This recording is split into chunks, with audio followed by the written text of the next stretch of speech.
All right, guys, welcome back to another one. You know what we're doing. We're at SEMA again. Look who I found here. Look who I found. SEMA 2025. I guess it's SEMA 2025.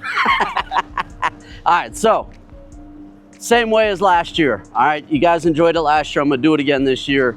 I am going to attempt to walk all of SEMA in one day, which is really impossible, but I am gonna attempt to walk all of SEMA in one day. We're gonna start out here with the outside. We'll move into Central Hall, which is where everybody wants to go anyway, right over to Toyo Tread Pass, up and down through Central Hall, and then I'll start jumping around and doing the other, the other halls, North Hall, South Hall, West Hall, see what I can get you guys. But the goal is to do it all in one day. I'm gonna walk 50,000 steps today. And that was the game we played last year. How many steps you do in a day? Usually it's about 40,000. So we're gonna walk around a little bit out here. The Optima booth, where I would usually start with you guys and walk you guys down through all the race cars, I was told isn't open and I'm not allowed in right now. What's up with that? So I'm gonna walk you guys through out here. We're gonna start down in South Hall. We'll walk past all the trucks with the Bluetooth drive shafts. I'll show you guys some of those. We'll get this whole outside area knocked out before it opens. And then after that, we're gonna get inside and get going. So let me flip you guys around. I've got McRibby here with me for, I don't know, maybe an hour or so. Yeah. And then he's gonna run and go do his own thing. I mean, Bronco's a beautiful example of like, I know everybody clowns on the trucks and makes a bunch of makes fun of the trucks, but the amount of work, the amount of product, the amount of time that these builders put in these trucks is crazy. It really is. I mean, look at it. Look at the whole lift, ladder setup. Everything underneath is all custom. It's wild. Ignore the fact that it doesn't have a drive shaft, but past that, no, I didn't look. I'm gonna get a bunch of hate right off the bat on that. All right, so you guys know they always park all the trucks out this way. I mean, it's one of the easiest places where they have just a ton of space, and they're able to put the trucks out. So a lot of this outside area, I don't know, probably half of the outside area is truck stuff. But like I said, look how much work they put into these. The Chevy, look how good it is. And it's spotless. I mean, I don't normally stop and talk about trucks, but look, brand new. I mean, somebody scrubbed those tires to make sure they looked absolutely perfect, because that's what they look like normally. But yeah, all right, let's go.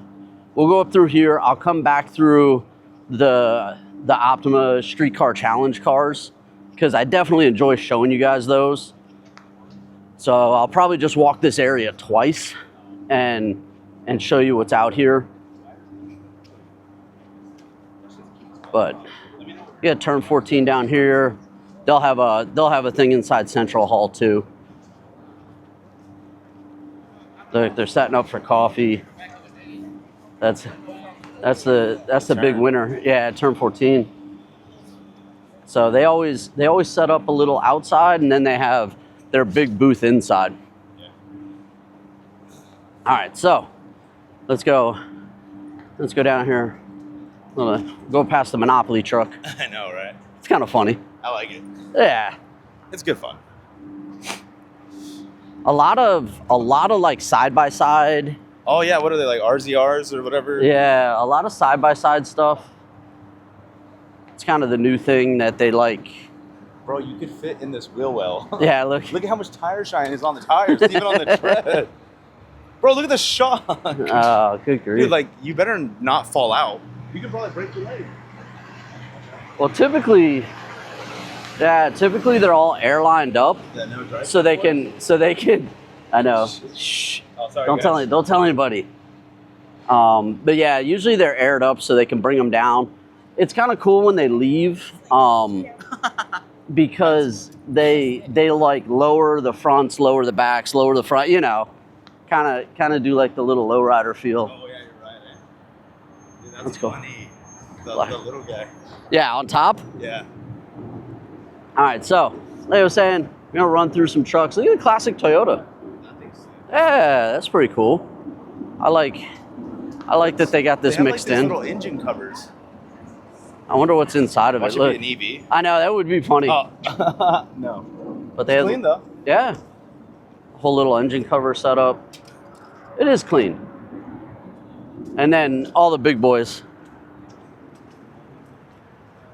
the big dualies. I mean, this truck market for like all this big truck stuff is crazy. Like there's just so much. You got a little drag one. I'm just gonna run through these real quick. I'm sorry if your thing is trucks. I'm sure there's somebody that does just hours on trucks. Little F100, nice and clean. Lifted Bronco, even bigger lifted. I mean, that Ribby could walk under that truck. Yeah. And then the one everybody's been talking about, when you need like 8 different turbos and your turbo's not enough for a turbo, you know, you do something like this, which it's fun. Like I don't knock it. I mean, it grabs attention, but next to it, okay, look at this next to this. This looks like something that would be out of like a Dominic Toretto, Fast and the Furious, Monte Carlo, you know. Look, wided out, okay, squared out, wide bodied.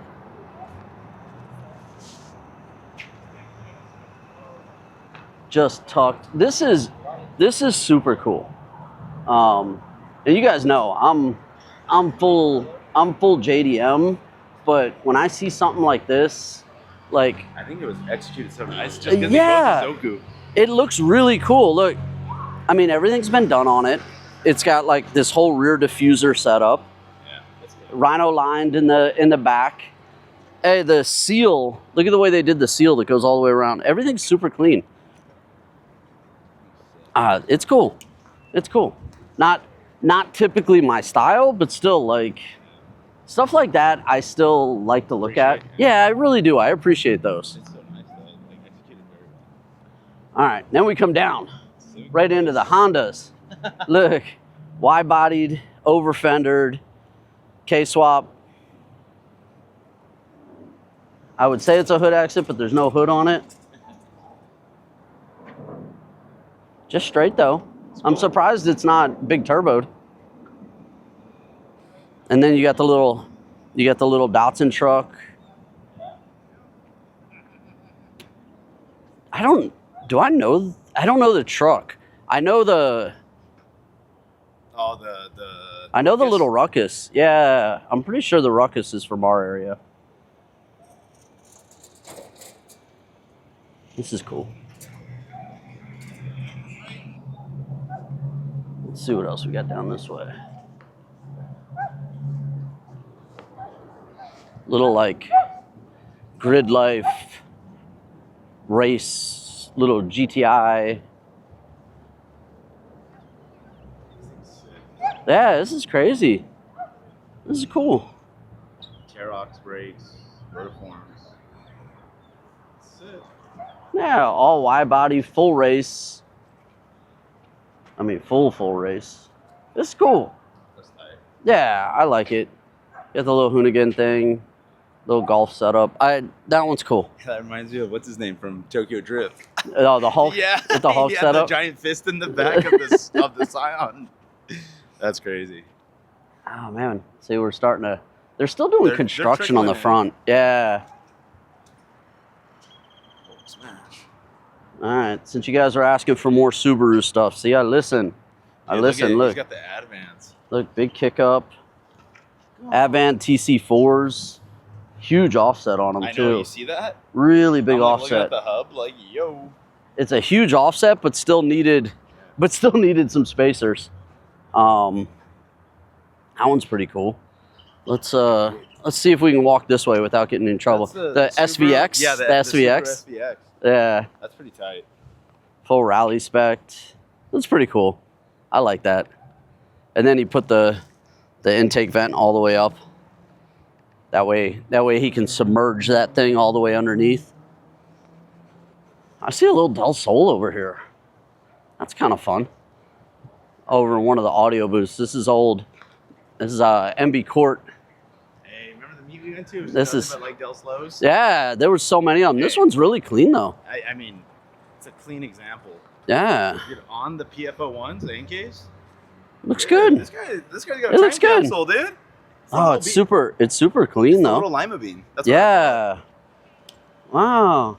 It's really impressive. Like that. There's. I don't mean it in a bad way, but a lot of them just don't survive.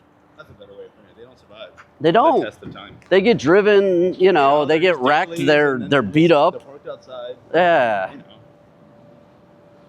Just another civil. But I will tell you, that one's probably the least stolen. Yeah, but the SI had a. Nope, it's the VTEC one. Yeah, right. The higher trim. It had a V16 A3. They didn't steal them for the A3s? Bro, I don't think you could tell the difference, bro, until you stole it. You're like, dang it, it's a stock. You're like, dang it, it has a D series. Dang it. That's kind of how it went, you know. Maybe if you looked under and you saw like the oil pan or like how the headers look, then you'd be like, oh, that's a B series. Yeah. I don't know. Dude, they were just so small. Zen has a booth? Oh, Zen has a Zen's been super popular. That's been heavy marketing. Yeah. All right. So back in this section, we have a lot of the polish stuff. Here, I'll show you guys the LC over here. Little spaceship. I was like, I was like, one a lot. He always goes to a lot of meets. Yeah. He has the like almost like the Onis or the Super Advan Racing SA. Yeah, that three spoke. That three spoke. I've seen this one a lot. I just love that you can dump these out. Like, they look so good dumped out. Sun, shadow. I know. Trying to dodge the shadow. It does look really good though. I love them dumped out. All right, let's see. More trucks, more trucks, more trucks. All right, let's go back this way. Caterpillar emissions module. I don't even know what that is. All right, let's see what they got up on the lift over here. What are those, like snowmobiles, or what are they called? Yeah, we don't ever need those in Orange County. SoCal doesn't. Yeah, SoCal doesn't need any snow. All right, more trucks. I'm trying to pick out the good stuff for you guys without just showing every single. Yeah, that one's got a drive shaft. That one does. That one works. All right, let's see what they got up on the rack over here. Last year they had a 32 and some other. Yeah. Looks like they had a STO. Well, it's like a little mini monster truck, but you know what this reminds me of, right? What, the STO? No. Oh. Yeah. Well, yeah. Yeah. The livery. That's that little carpet they had in elementary that you would sit on. And it had like the little, the school, and you could do like the little, yeah. You would follow the track. That's right there. That is what that is. Yeah, that's funny. Like, the top. Yeah. That's that little carpet every freaking like elementary school has.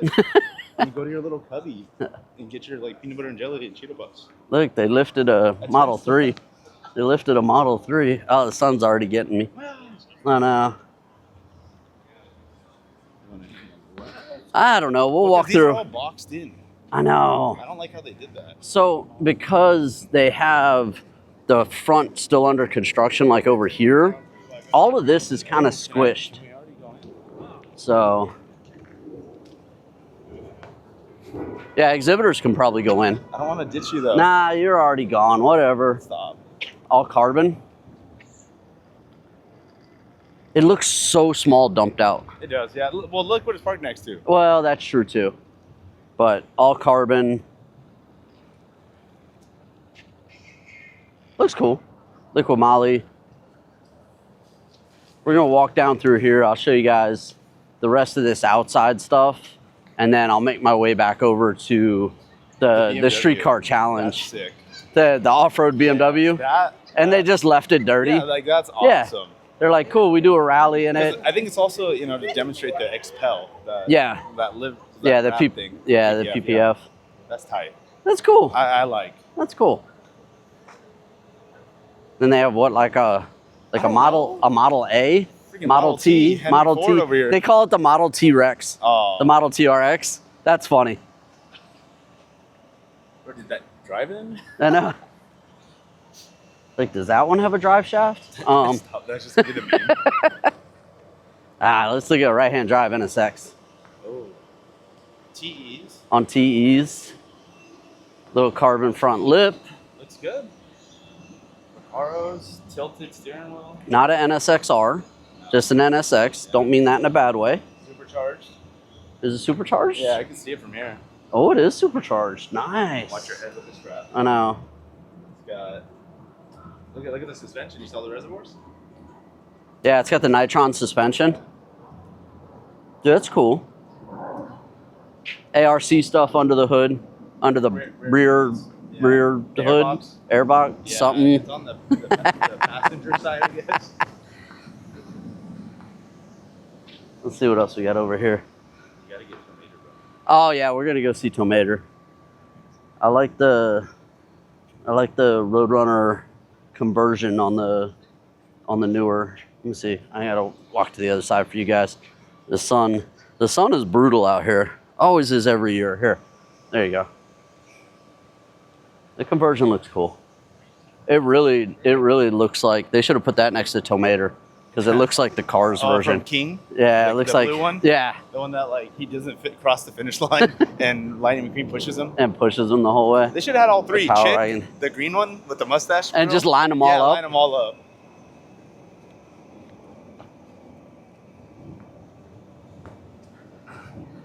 Taking care of this. So these are all the ones that, like, besides the trucks, because a lot of the trucks just don't fit because they take up so much space. But this is everybody else that, like, they usually line up down the front, and because they're doing construction, you know, they still take them in, but they like, I don't know, they parked them like they're in a regular parking lot. Yeah, you're right. I hate the display, but we'll try and walk through and I'll show you a couple. Like, is it a Miata chassis or is it that looks little just like Porsche? It could be both. I'm just kidding. Well, it depends. If it's rear motor, it's the Porsche. Yeah. I think it's the Porsche. Maybe look at that vent. See if it actually has a motor right there. And I get then- what you're saying. What Porsche? Here. I almost missed Tomater for you guys. This is actually really fun. I'm glad somebody did something like this. I hadn't seen this one before, but they literally made a Tomater. It's cool. It's fun. You got Y-body M2. I'm gonna try and show you guys all of these the best I can. Got the Supra. You got what, a 33 truck? I don't know. You guys will have to get me on the year for that one because I'm sure I'm not going to get that right. Little 370 Nismo dumped out. The Regal's gorgeous. Yeah. Paintwork. That's the thing. Paintwork on any like lowrider always wins. Center seat, I wanted to come from this direction and show you guys. Center seat, that's pretty cool.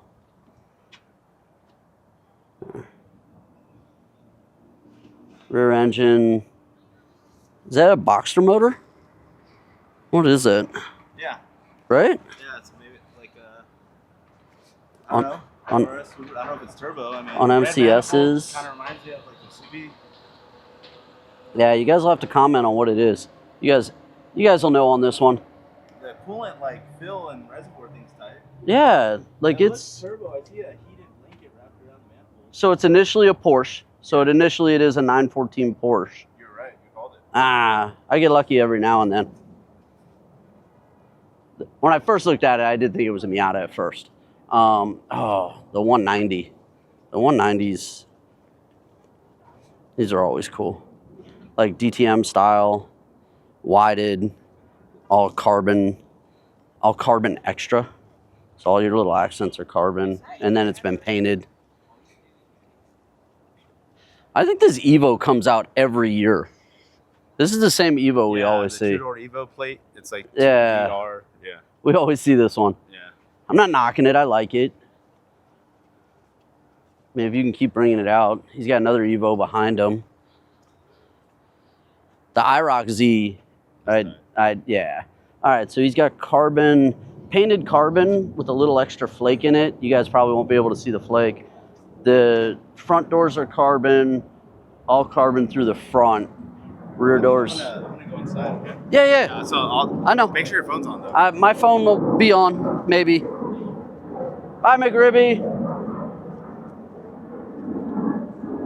Got the Z. Ribby had business to take care of. So, the IROC. This is one of those passion projects where you just love the body, and so you're like, hey, this is what I want to work on. Convertible setup, caged, super wide set of tires. Says it makes over 1,800 horse on a 400 cubic engine. Big, huge supercharger. Look at the size of that thing. My goodness. All right, let's see what else we got back through here. See what kind of JDM goodies I can find for you guys. See? Look, find a little Integra, Mugen kitted. Nice little USDM Type R. I like the June big front vent on it. That's not something you normally get to see.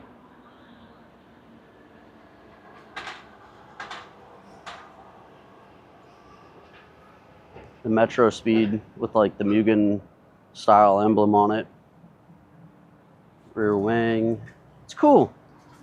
It's cool. It's one of the reasons I walk through like the back areas like this, is just to find a little car like that.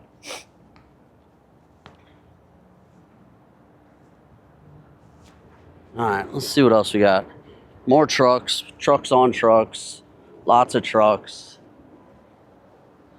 There's more trucks, more trucks. All right, so I got a 33 up here, and looks like a wide body, a little K truck. All right, so let's take a look up here, take a peek at these, and then we'll make our way back to the Optima Streetcar Challenge cars and see if we can sneak in over there and walk through those before the crowd gets going. Little 33 GTR on some Rays.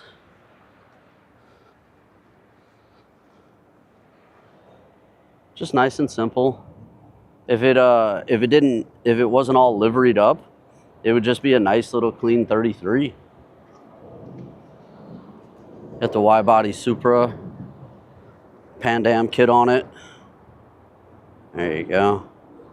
On some BBSs. I like the rebarreled BBSs on it. Those look cool. The K trucks, you guys know I love the K trucks. I don't know how much I'd like driving it every day, but they're cool. And something about the K trucks, they always do like extra stuff on the designs. With the little window so you can see. No Rush Racing is what it says. That's cool. With a little Moon Eyes steering wheel, Moon Eyes interior. Got airlift integrated into the dash. It's a nice way to do it. With a little airlift module in there. Dumped out Lexus. We're gonna go over to Liberty Walk 32 over here. Let me show you guys this. So with the construction, normally they have everybody lined up down through that section too. So this is like the same, not the same, but like the same Liberty Walk setup we saw at Tokyo Auto Salon last year. And typically it's how it goes. When you come out, everything in the US usually makes it a couple years later.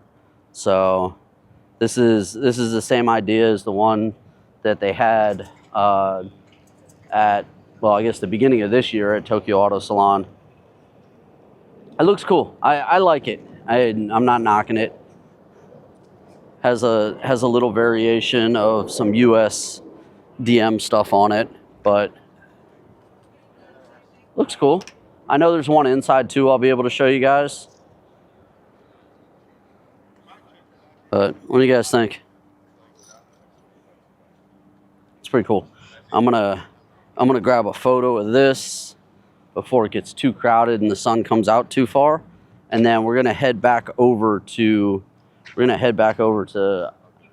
the streetcar challenge cars. So I'm gonna, since that's a good walk, I'm gonna pop out now. I'll take you guys over there and we'll keep walking through.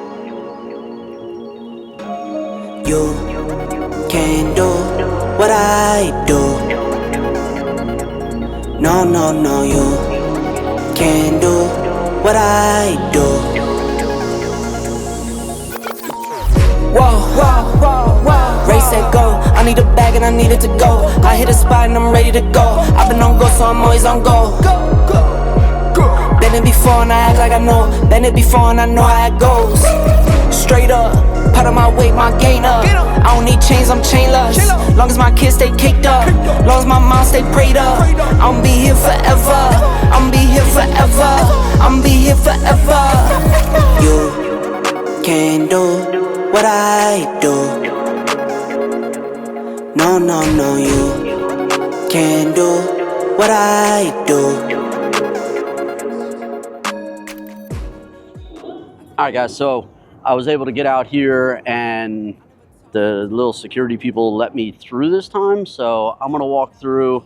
I always try and show you guys the Optima, the streetcar challenge cars, because they always have fun stuff and they're always, you know, different levels of literally like what we do, street cars. So they're everything from like an OEM plus style to like an extreme, you know, or an unlimited class. Hey, what's up, Cardos and Picks? What's up, guys? So I'm just gonna kind of walk down through, show you guys a bunch of vets, as you can see. I mean, we all know that the vets perform, so it's not really surprising. You had a big, look like, what, 6-piston set of Willwoods on this one. Everybody hating on the EVs, but it's hard to compete with like their immediate acceleration.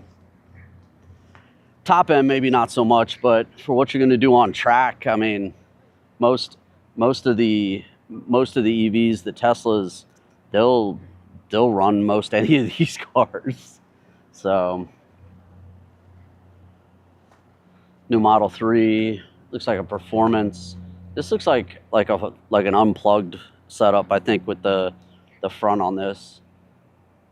Got mountain pass for rear, like swan neck on it. The Fox body's cool. Always down for, you know, like a classic. I guess Fox bodies are classics at this point. It's cool. I like it. I've seen this one a couple times. It's got like the half painted carbon, you know, where it's kind of shaded just a little bit. The 9 Lives Racing, that I think is the same one that goes on like a Miata. I think that's the same like swan neck that goes on a Miata. Mustangs are always super popular. I mean, all through the generations, they all perform. Once you kind of get the suspension dialed in on them, you know, they all make power for the most part. Cheaper, you know, initial to get into. You got the M2. M2's pretty stock. Stock body, looks like it's stock height. Running a set of wheels, little lower splitter, but otherwise pretty stock. Charger stock, so that's probably running just in the stock class. I mean, it's SRT, so you know it makes power. You got the holding conversion. Little GT350. That one, you guys know I like the GT350. And then we start getting into the heavier aero. So bigger aero, you know, next class up. Over fenders, just vented maybe. I like the little chalk paint. Looks cool. Got a McLaren. He'll do okay. Undersized on the front tires, but you know, besides that, they're quick. It's just one of those things. If you guys have ever like worked with the McLarens, the front wheels, for my opinion, are the downfall of that car, because there's only so much wheel that you can fit in the fronts, and for the amount of power that you can get and the speed that you can get in that vehicle, like, to not be able to get a really fat front tire kind of sucks. So full custom Porsche over fenders. I mean, talk about tire in the front. Look at the size. That's what I mean. Can you imagine if the McLaren had that much tire up front? You got a GT2 RS, so I mean, that's all the power you'd ever need, the handling. Look at how they extended. Look how they extended. It's interesting. Okay, so you guys get me. You guys will get me on the hood. Is it GT2 or GT3? Because the back wing here says GT3, but the front said GT2. So I think it's a. I don't know. You guys will have to get me. It's got JRZs on it. The little wing extensions are interesting.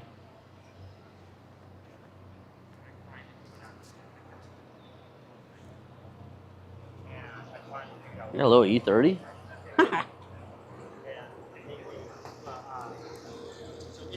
It's kind of fun. I just wanted to come and see why you had the trunk open, see if it was anything good. Nope, just cleaning supplies. Okay. The vets are good. Vets always make power, especially like the Z06. This has got some issues. I mean, talk about making power, right? It's just crazy. So Yeah, you better. It's way back. and then on the opposite end, you got the little 510, little 4-door 510.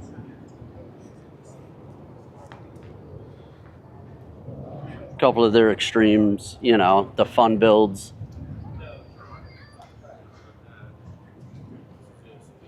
Got the stocks on the GR, or on the early, so BRZ.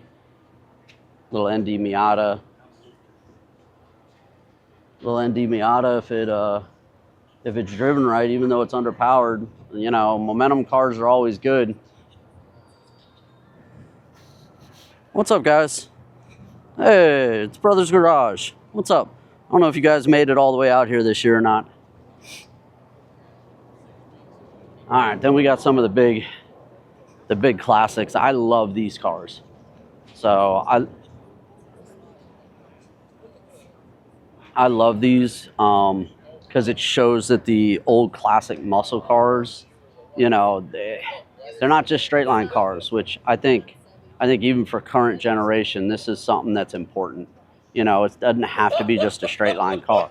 You know, it can be an everything car. It can be a handling car. It can be a track car, and still be fast as could be, you know, in the straight line, you know. But there's extra done to the suspension. There's extra done to brakes, so that when you need to stop, when you need to take a corner, you can. So, all right, I'm gonna show you guys a couple of these. We'll run through and I'll show you guys the drift cars. It seems like they're starting to play some music over there. So you guys know, that's my like arch nemesis, is the music. But they take the drift cars that are on the other side of the fence, and they run speed runs, they run demo, you know, drift demos. They do all sorts of stuff down through here. So if I can get out here during the day, I'll see if I can pop you guys on for a couple of the demos. Yeah, everything down through here. What, a 56? I don't think it's a 55. I think the 55 was square. I think it's a 56. It's not a 57 because it's not a big wing. I don't know. The front kind of looks like a 57 though. But yeah, so let me, Factory 5 guys, they make some really cool, I'll call it a kit car. You know, they make some really cool cars. I've always liked the Factory 5 stuff. All right, so let me show you some of these drift cars, and then we'll we'll make our way around to the front. All right, so these are the ones they do the demos with. So if you guys haven't seen the area, this is where they'll run the demos, and they run them. There's a couple different demo sections. There's one out front of Central Hall, and then this is the other one down on this side. Let's see if I can get you guys a little view of a couple of these cars down through here. So you got the 14, you got the big supercharged caddy, vet that'll just make power and run. Oh, there's a little 8.6 over here that's cool. Check out that 8.6. 8.6 is cool. The other thing is I always try and run through this outside before it gets super hot. Because like out here in Vegas, for some reason, it always just feels like you're like 2 inches from the sun. So, all right. I'm gonna run down through here. I'm gonna make my way over to the main hall, Central Hall. And then of course go through once they open up. I got, what time? How much time we got? Oh, got music playing in the background. I got about an hour until they open up the main Central Hall and I start walking through Central Hall. So, all right, at least we were able to get through this section. I was able to show you guys all the cool cars over in the Optima area. Got the demo, what's it, Ultima? And they have like 4 race seats because they strap everybody in and, you know, just haul ass around the track with them. It's always fun. All right, so I'm gonna run through. I'm gonna get you guys up into the main section, show you guys what's up there, and we'll keep doing it.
so the bell rang. It's time to go in. Let's get running.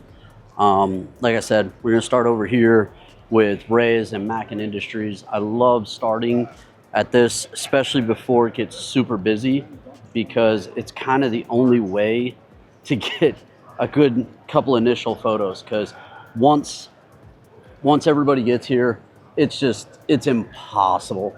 Like, there's always just a huge crowd around this booth, and because it's next to a main entrance, everybody's always walking through here, walking through this area. See, like, just like that. And you can't blame them. I mean, again, it's a main entrance. It's so hard to get good photos here. But I'm gonna hang out for like another minute, and then we're gonna head over to Toyo Tread Pass, run through Toyo Tread Pass, and then that way we can look at that too. But this is definitely one of the spots I love to start. So Evasive's set up on their Evo, full Voltex Extreme.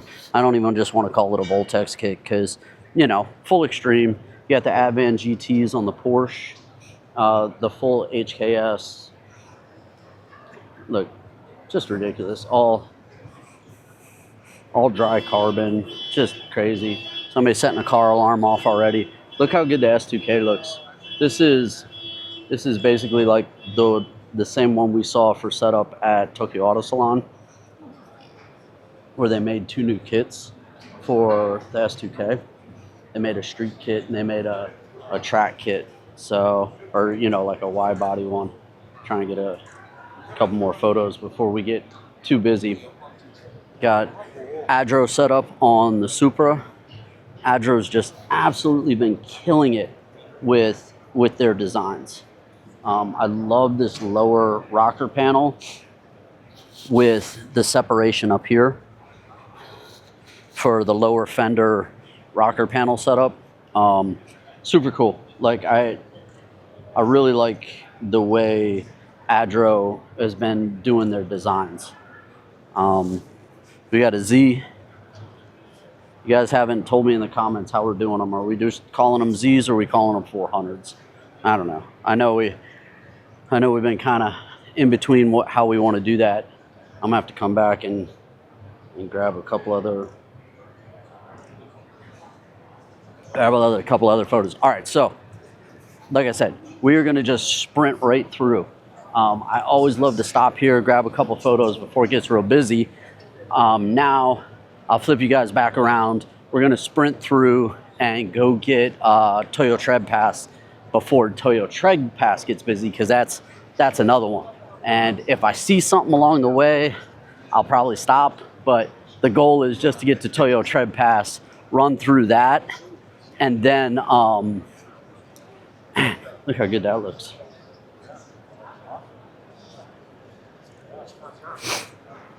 ACT and autocannon, so max boost. We'll definitely spend time walking rows, because there's just so much to see here. OMG builds. That looks like his Hyundai here.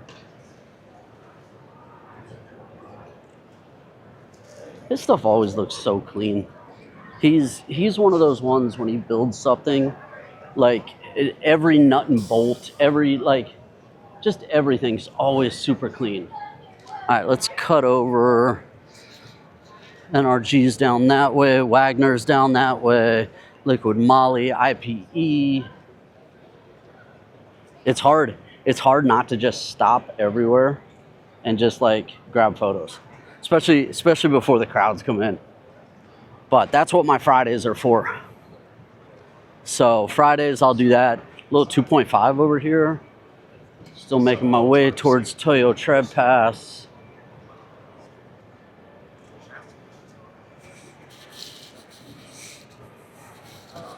Those brakes are so new, they haven't even been bedded in.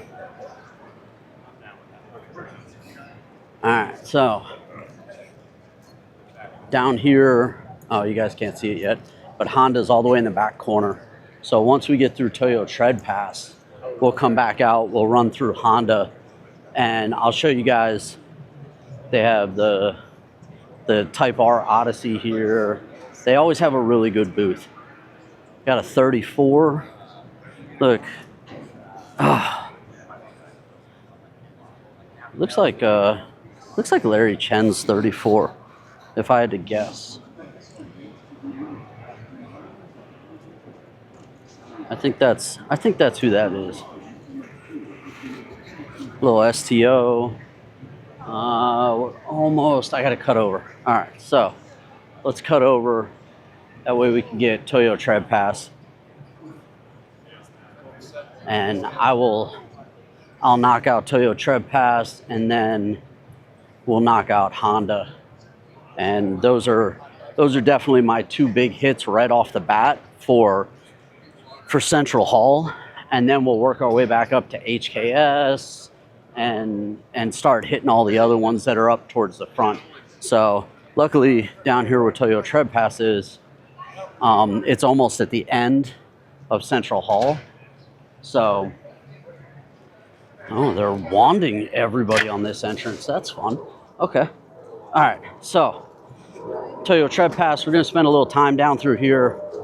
I'll show you guys what, again, this is one of those spots where they always bring out, in my opinion, the best cars of the show, at least for what I like to do. So you got the Hako truck.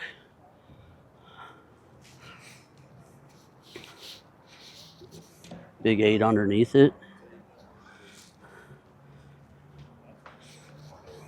Look, whole cantilever suspension. They even put a bed on the back.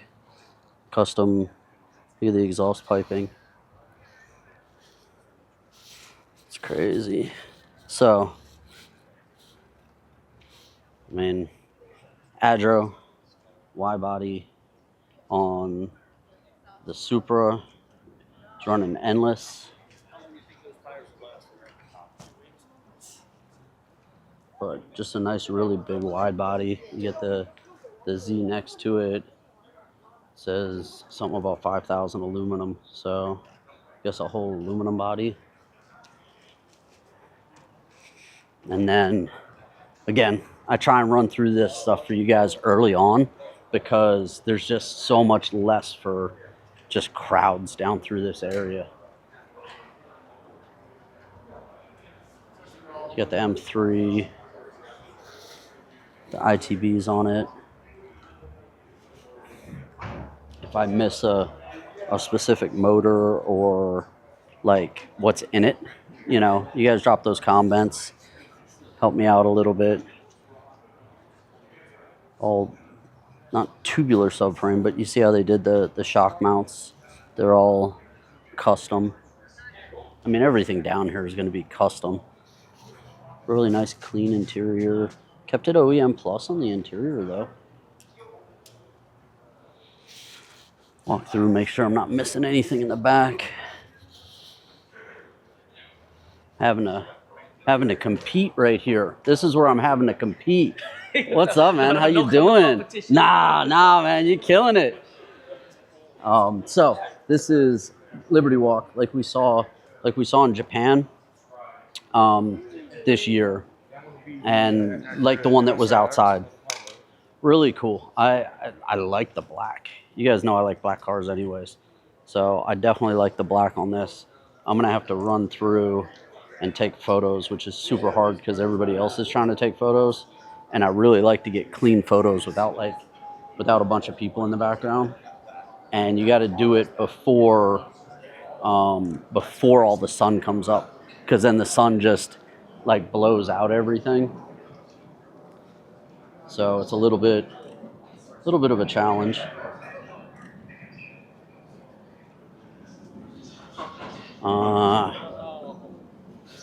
So you got the Murcielago with the big front, like the big air scoop on it, which is really interesting. 34. active garage setup. It's interesting because typically they bring their super wide body, full carbon setups. So it's interesting that they brought this RB28, the newer design HKS turbos, looks like, and then all Greddy. I know they were doing a thing with Greddy because Greddy in locally in SoCal was a distributor for their parts. So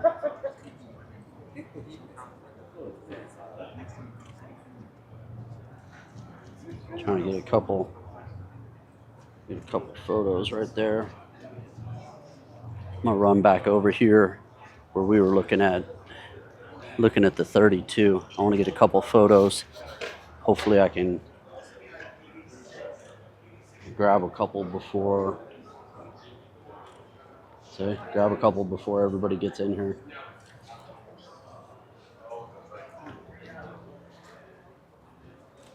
What do you guys think of Toyo Tread Pass? Do you think, like, for like one specific area in SEMA, like this is kind of the it spot where you get to see everything?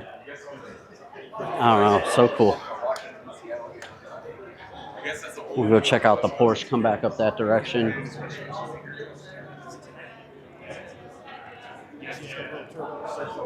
Run through the Varus kit on the S2000. Get the like Aerodisc type of wheel on it.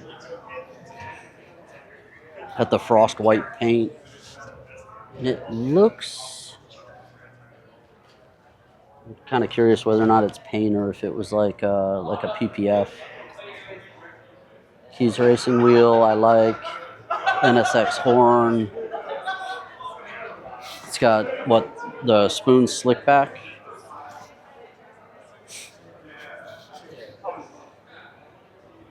Otherwise, full Varus kit.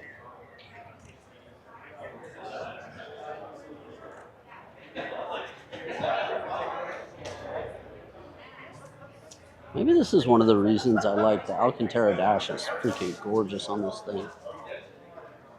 The cars. Can't tell what edition they are.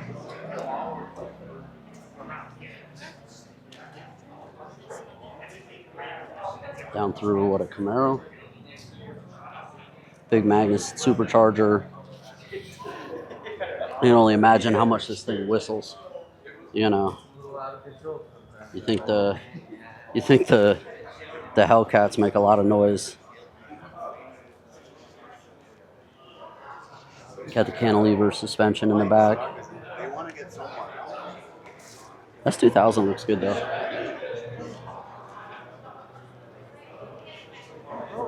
Another Z, the wide body, the new Land Cruisers definitely looks a lot better. Definitely looks a lot better done up. I mean, they're okay stock, but they're kind of plain stock. So it's nice to see them. It's nice to see them done up. Definitely more Land Cruiser style to it. So we got a 14 over here. See if I get lucky enough and can get a couple photos. It's kind of hard because once everybody kind of starts looking at it, they compare it for stuff they want to do to their own car, you know, their own look, their own vision, what can they do, and then everybody just kind of hangs out and gets lost around it, which, you know, it's okay. I understand that. I like the custom headlight setup.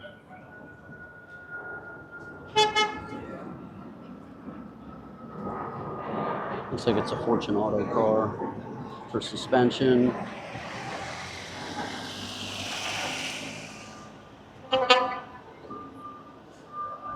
Otherwise, it's pretty cool. Nice, really clean, like race car, and it is. I mean, the hood exit, you can tell by the suspension. You can tell there's no, there's no liners, there's no anything else. It's made to run, so it's cool. See if I can get a couple clean photos.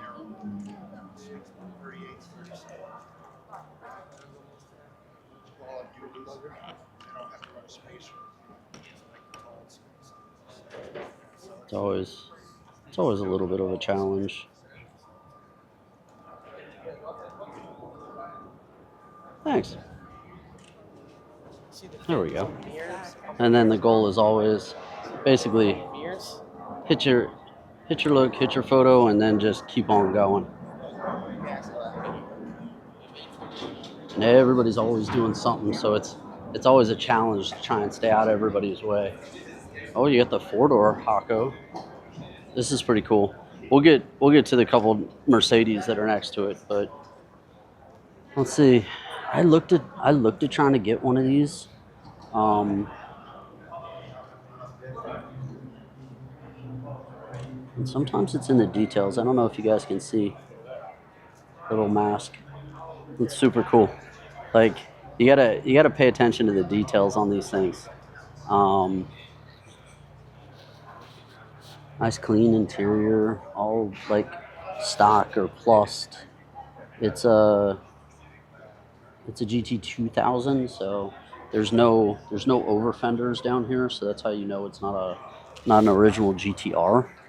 A lot of times what they'll do is they'll do like over fenders after the fact,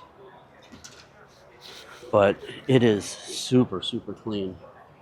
Got the full custom, just insanity of what's a couple grafted Mercedes together. All wide bodied. Like he's got the little dump on rotiforms. This thing's nuts. So the thing with these is you always have to end up talking to the builder or the owner because, you know, they're not on the stock chassis. You gotta wait for them to open the hood. You can see then what motor, a little bit better at what chassis, but like it's never stock. Suicide doors, all wide body. Got a guy getting naked in the back. We'll keep him on video too. Black edition.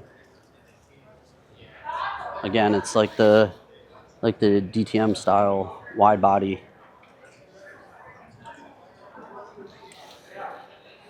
Looks super cool.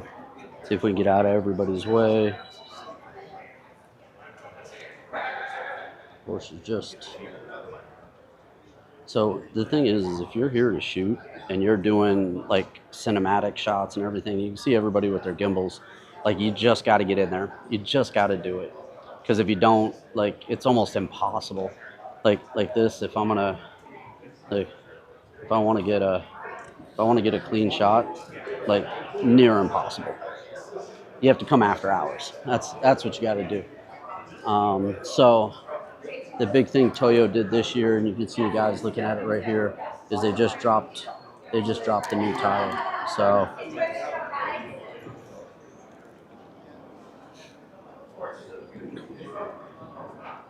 With the Tread Pass area, there's always a handful of like really good Hondas too. Like they always bring a couple Hondas into the mix, and you know, you guys know I'm always going to be happy about that. So see if I can get a couple clean photos. But yeah, they always bring a couple clean Hondas in. Last year they had the EV ones, the Rye-Wire ones. This year they have a beautiful NSX. It's got an airlift kit on it. It's got the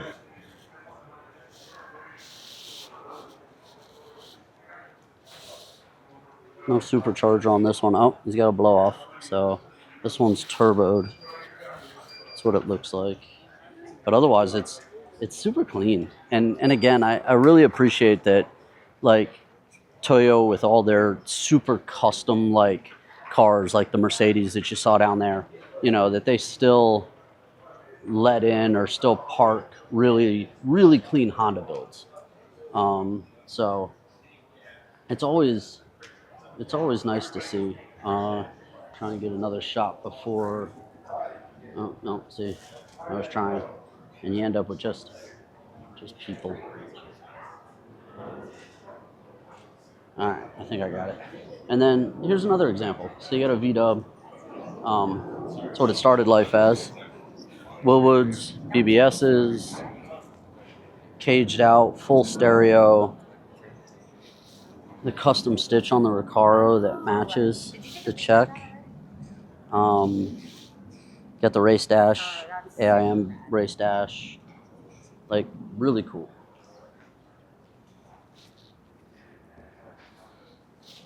So, running down through Tread Pass, that's what Tread Pass has here this year. So, what do you guys think? I mean, for me, I think Tread Pass is one of the best areas. I'll come out here again tomorrow morning and try and shoot, and I'll probably try and get here even a little earlier so I can shoot these cars outside, because once the sun comes out, it makes it really difficult to get clean shots. But let's head inside, and we're gonna run through Honda. I'll show you that.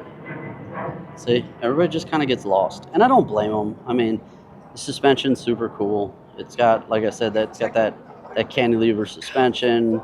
It shows the custom exhaust pipes, all of that. I'm trying. You see me trying? Look, see me try and get it, and everybody just kind of, and then it's just a bunch of heads in the background, and just a bunch of people in the background. I'm almost there. All right, let's shoot that, and we'll come back. We'll come back tomorrow and see if we can get any more of that. All right, we're gonna go in. Looks like we're gonna get frisked when we go in this time. Whatever. It's kind of funny, especially when you have all the equipment. It's like, oh, we want to frisk you. I'm like, all right, whatever. So he wants to see. I told you he wanted to frisk me. I saw him. Oh, he touched me there. It's just like going through TSA. What's up, man? I'm just messing. But he's like, oh man, I got to listen to this crap all day. So, all right, let's flip you guys around. Got the GT, WD-40 GT. That's really cool. That's the throttle setup one. So, man, it's cool. All right, let's run down through Honda. Honda's another spot I like to try and get a hold. You get a look at some stuff, especially before. Like, each group always has a little bit of music that they try and play too. So I already hear some down through this area. So I'm gonna run you down through, show you their GT car, and then I'm gonna try and get some photos down through here too, because this is definitely one of those areas where, oh, check these out. Repurpose like oil barrels. I know, it's the random stuff that excites you, right? Like, that's really cool though. I would love to have those like in my garage. That would be super cool. I got like one Honda rep in the background that's just going to be in like all my photos right now. I don't know if they're set to do that on purpose, where they like know that they're in the way of like social media, you know, and people trying to take photos, but like literally just like stand right in the middle of it. They had this Integra here last year, the like prototype with the rear pulled out of it. This is one of those ones where you hope that they get their way, because this fully sport tune, look, they have the rear pulled out with no rear seat delete with a cage. This is where you hope that the design team gets their way. Because this here is exactly, I think, what everybody wants, you know, to come out. Something just like this or close to this. I don't know. I'd go buy one of these in a heartbeat if I could. That and if it wasn't, you know, $100,000, which, you know, it probably would be for the design. But can you imagine if they offered something like this at like $50K? It'd be incredible. I mean, they would literally and run like a limited amount of units. You know, run it at like 500 units or 1,000 units, like a old school like the way they previously did like Integra Type R's, that would be just incredible. Let me see if I can get a couple more photos before I run away. I probably can't. Probably have to come back here. Let's go over here. Let's take a look. We'll see what we got on this side. I always skip the truck stuff. Sorry.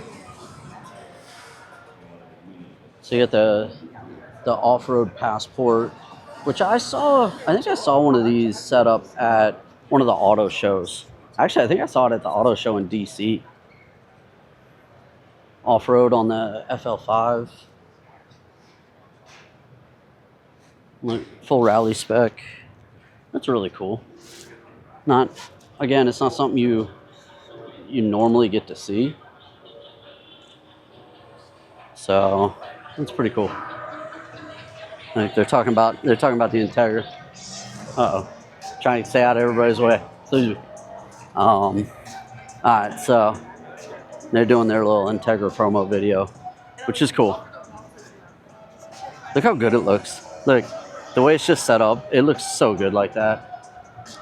All right, we're gonna go over here, try and shoot this GT car real quick, and then start running. We are just gonna have fun and start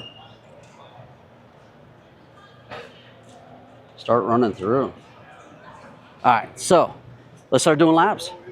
You guys ready?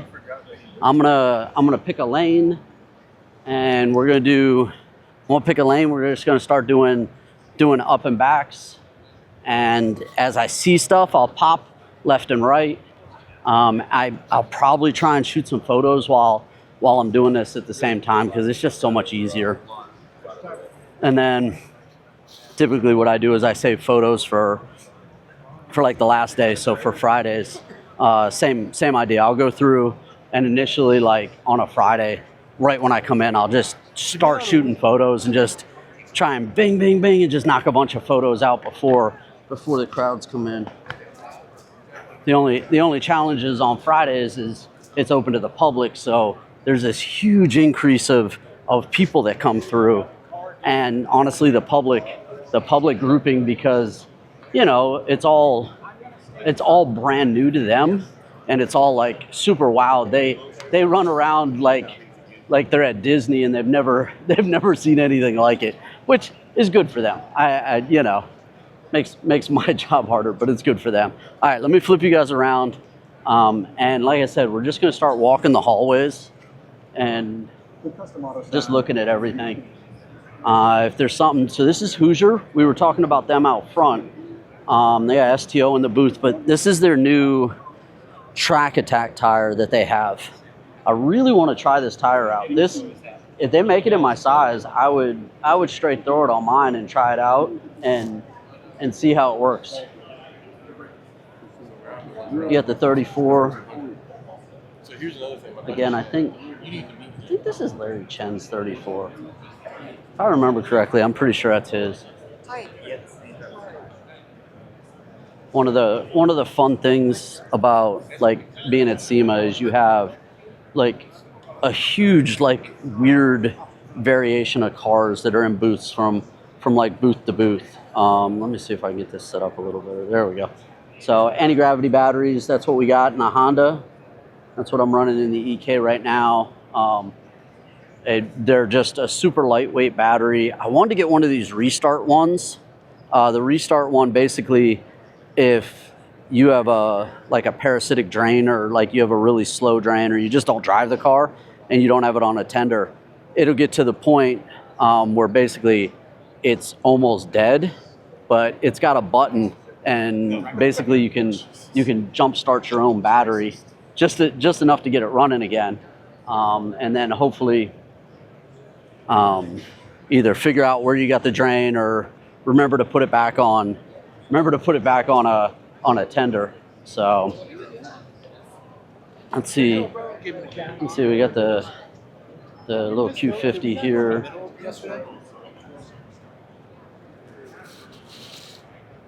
On the Sparcos, air tank setup, really custom work. I like when you do air, because there's so many like different options on the way to do this. if you want to spend the time and the money, you know, to set it up. Like I said, I'm gonna walk back and forth. So if I spot something like tucked over here, looks like I got a right-hand drive MK4. That was right. Look, little right-hand drive MK4 over here on some pink Willwoods.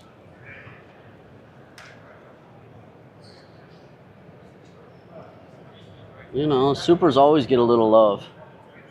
Gotta give them love. Got the nitrous express tank set up in it. Rear deck's carbon, rear wings carbon.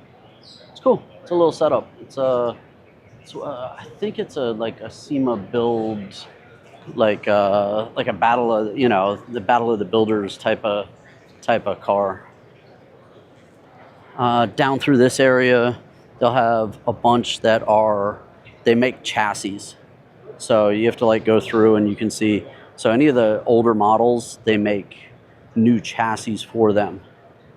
So kind of variation of either doing like a kit car type of build, or you have, you know, a stock body that you need a chassis for, and they'll make a custom chassis, and the chassis will allow you to drop certain motors already pre-built in them, or they're just new chassis. All right, we're gonna run through this way. HP tuners. Let's see what else we got. Sprays. So far so good. Not overly like crazy busy yet, which is nice, because I can still kind of walk down the hallway and show you. If I got any of y'all that are heavy like old school muscle cars or classics, I apologize, because I usually don't spend a lot of time on them. New C8. Let's see what they got in the back. Oh, good grief. All right, y'all want to tell me what that is back there? Everything's gutted back here. Good grief, that is. And they're spraying nitrous. Haltech for all your standalones. Oh, look at the new screen. Oh, I love the new screen. That thing's beautiful.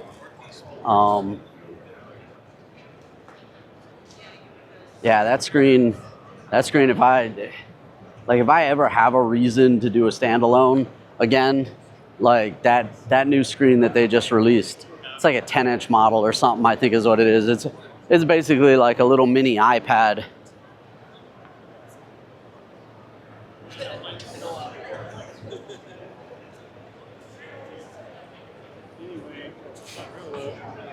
All right, we'll make our way up to the Maguires. There's a separation there, so what I'm gonna do is I'm gonna walk back the other way, kind of knock out this whole section of Central.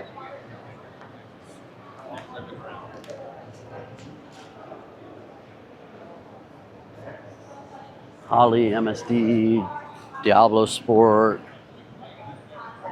Up here to Maguires. Maguires always has a crazy setup. TJ Hunt's cars in here. TJ Hunt's been the last couple of years, I think. Let me show you guys the Ferrari. But basically, it's a full GT race prepped 488. Let me grab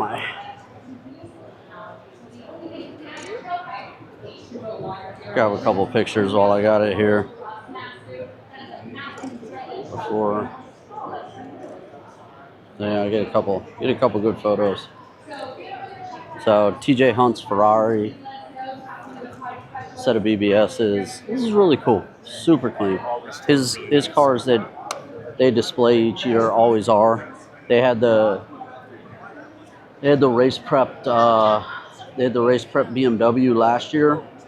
The like GT4 series one. So this is a cool mix.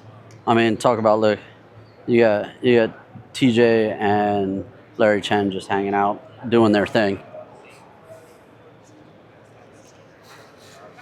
But Ferrari looks super cool. I mean, really his cars are always super well done. So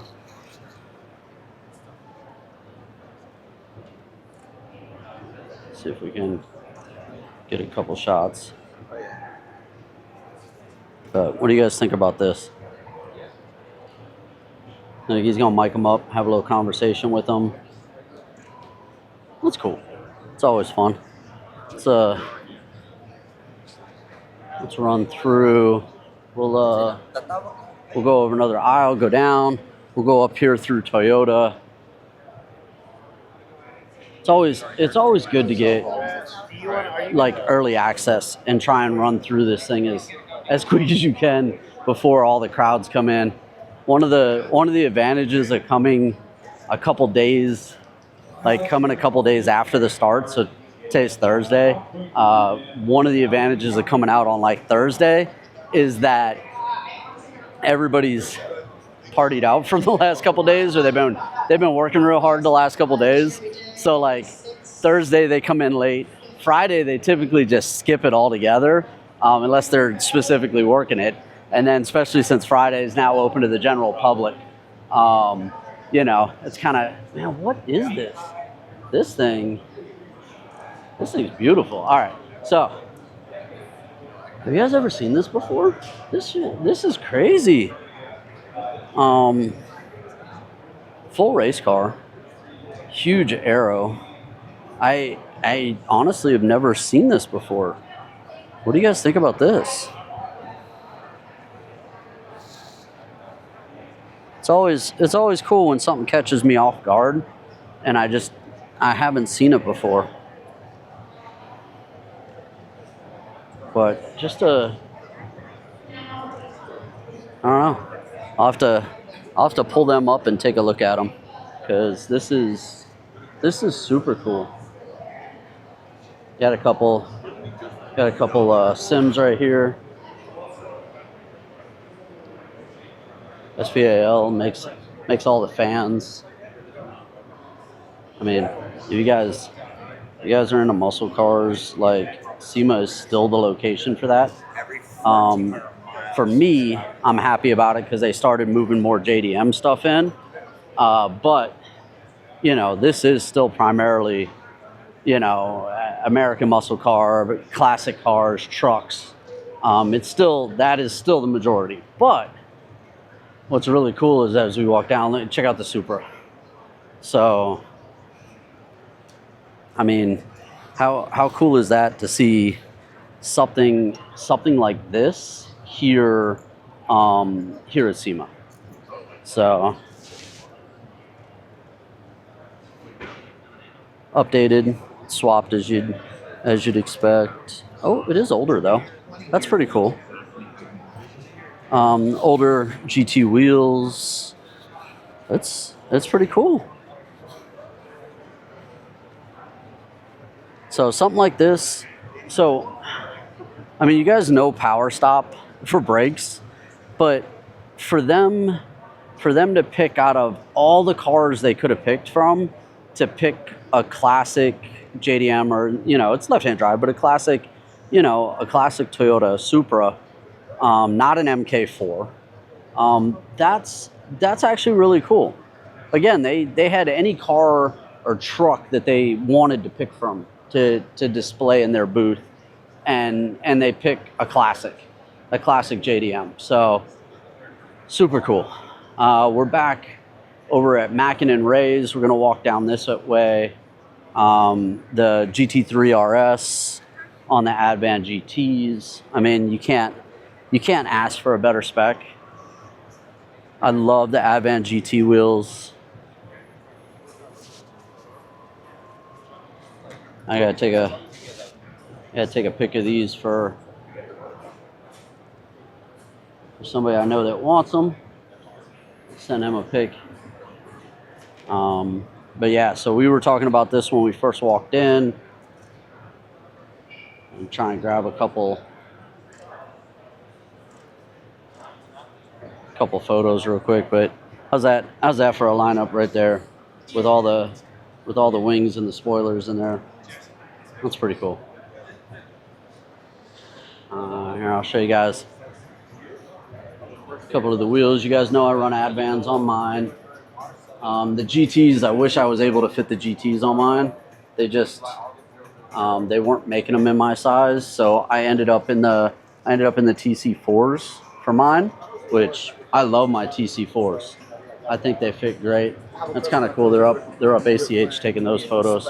I showed you guys the Adro. The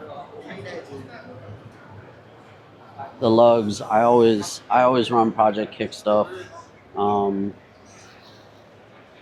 always had good luck with them.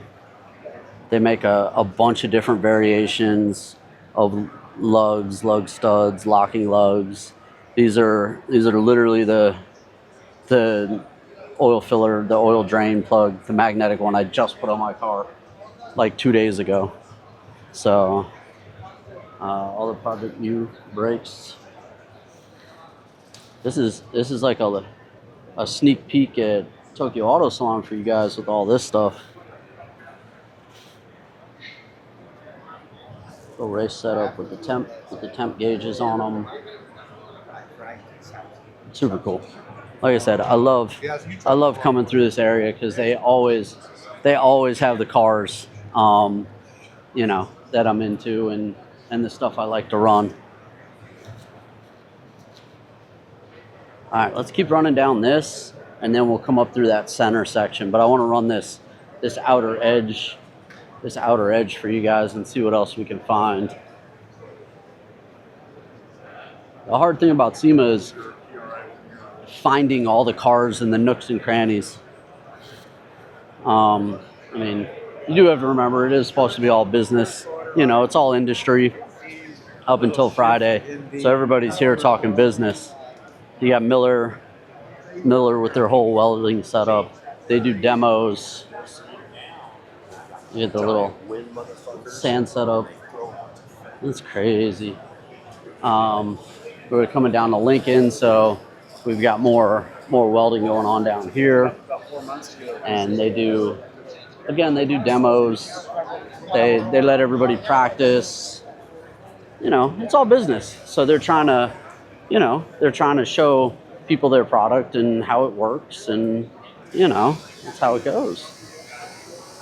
So let's see, I'm gonna cut in. I got a GR over here, and then we'll come back out to the 35, and I'll show you guys. They got a nice good booth with some good looking cars.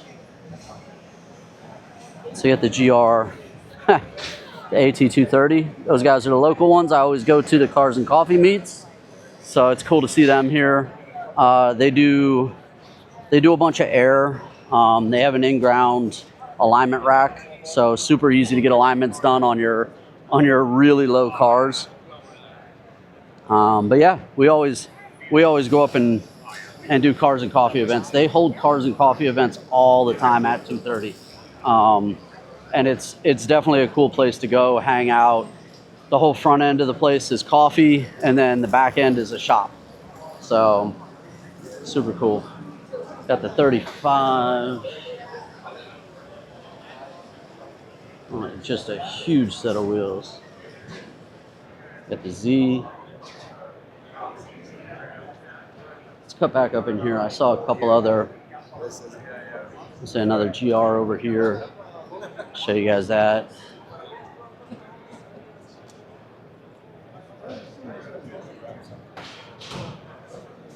Nice little pair of GRs. Race bred front lip on this one. That's cool. Porsche active suspension is what these guys do. I like the little Baja setup with the. I mean, technically it is Baja Designs, but the little light bar setup, and it's kind of like a whole roof panel with carbon, and then has the rails on it. All right, let's take a look at this vet, because I was starting to walk over here and I got distracted.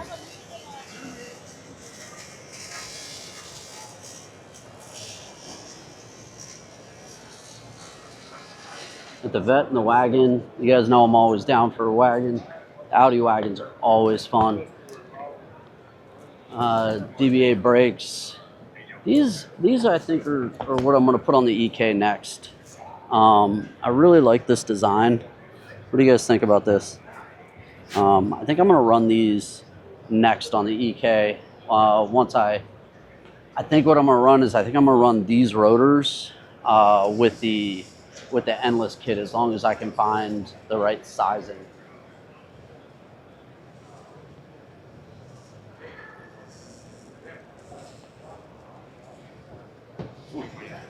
Oh man, we're not even halfway done. Look, see, spoon themed EK with the new motor. So this is okay. So we always talk about swaps. We always talk about next generation.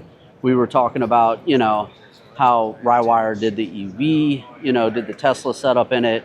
This one I saw at one of the last ones, and I don't think it was fully hooked up and running. I think now it is.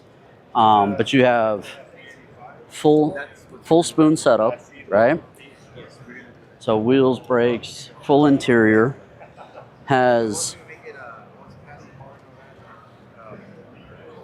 all that swapped out, okay? And then running modern, okay? So converted over.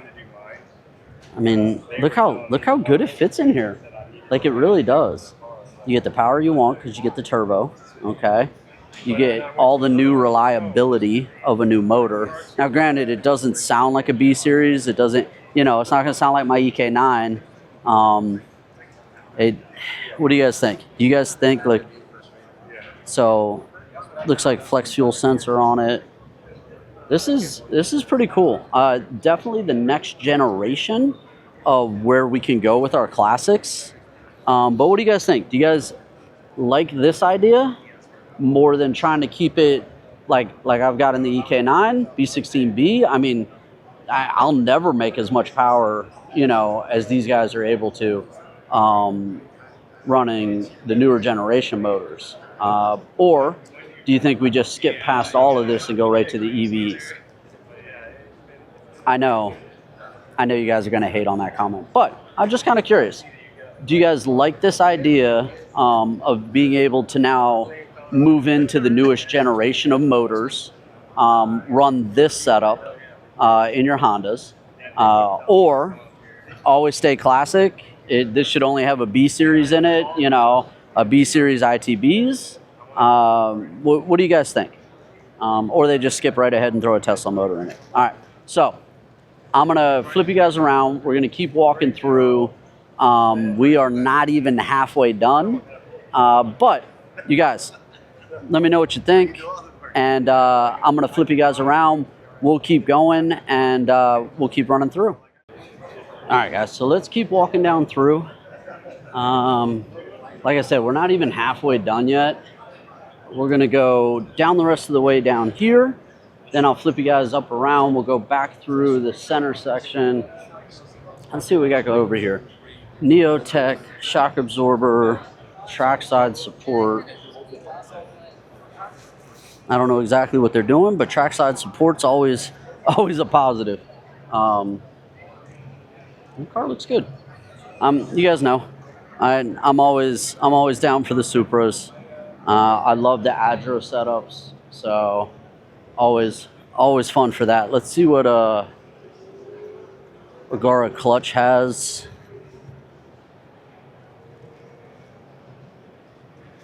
Nice full drift setup. Little S15. It's really beautiful. Look how good it looks. Let me try and set my camera up a little bit better. What do you guys think?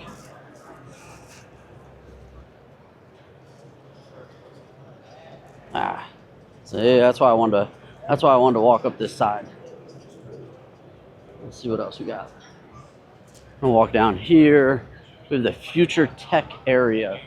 So I'm guessing a bunch of EV stuff. Let's see what we got down through here. They have the You have the DeLorean from Back to the Future. Got the Bisimoto Type R Odyssey. This one, again, we're doing the conversions, rocking the Type R motor in it. Honda, same thing we were looking at with the ethanol kits over in their booth. Just super cool.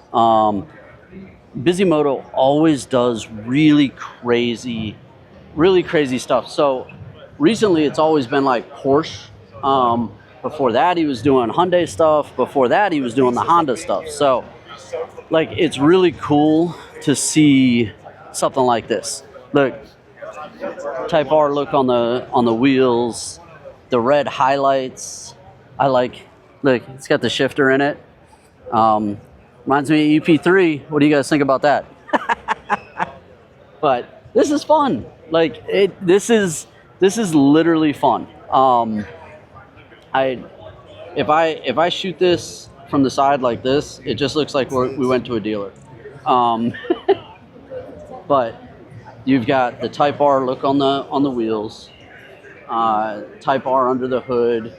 Bisimoto always makes a bunch of power. I wonder if it says anything. Yeah, it does. Look, Type R making 550 plus horse. I mean, how cool is that? You get the Honda reliability. Super fun. All right, let's go down here. They've got. If I see anything, I'll pop over. But they're playing their music, so they lose on that. That's pretty cool. We've seen this one. This is a SoCal car. They finally got the rest of the body work done on it.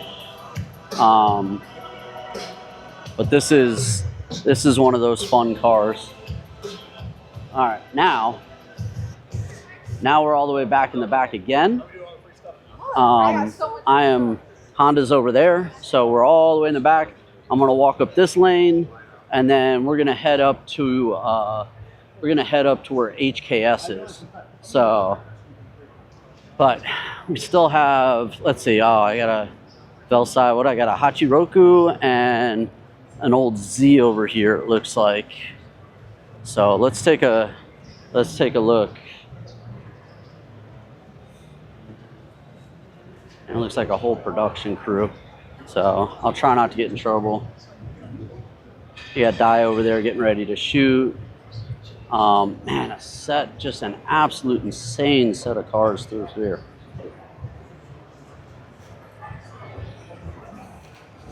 So stay out of the production.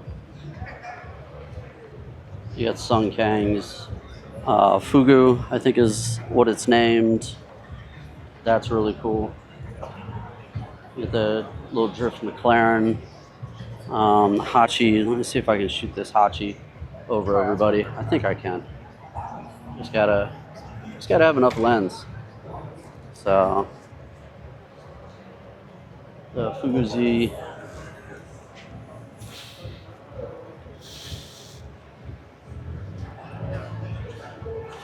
And then, all right, so I love the little wind vents. Look how cool those look.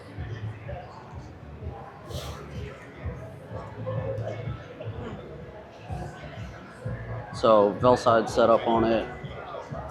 Let's see if I can get a.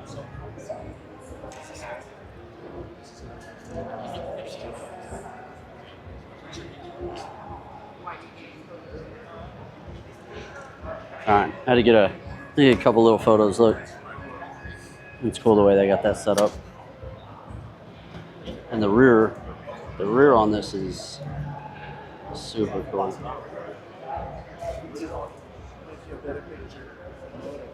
Oh, are you? He's gonna open it up and show us the motor. Good timing. All right, let's get over here. Let's get prepped.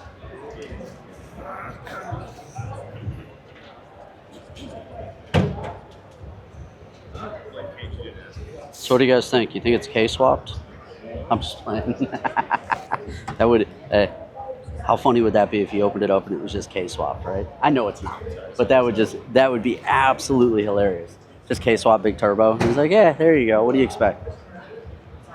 Got the steering wheel pulled out.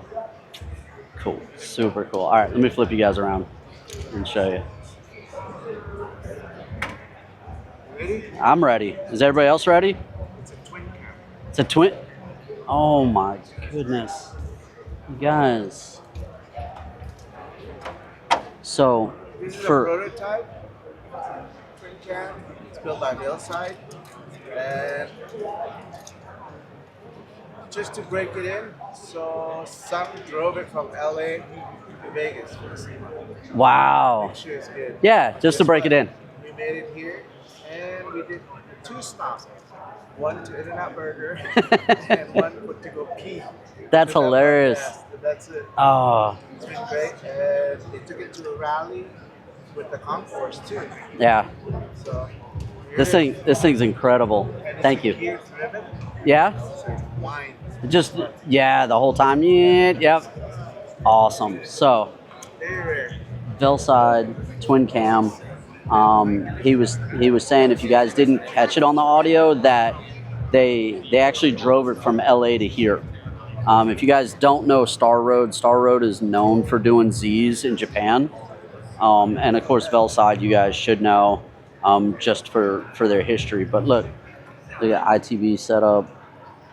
This is absolutely incredible.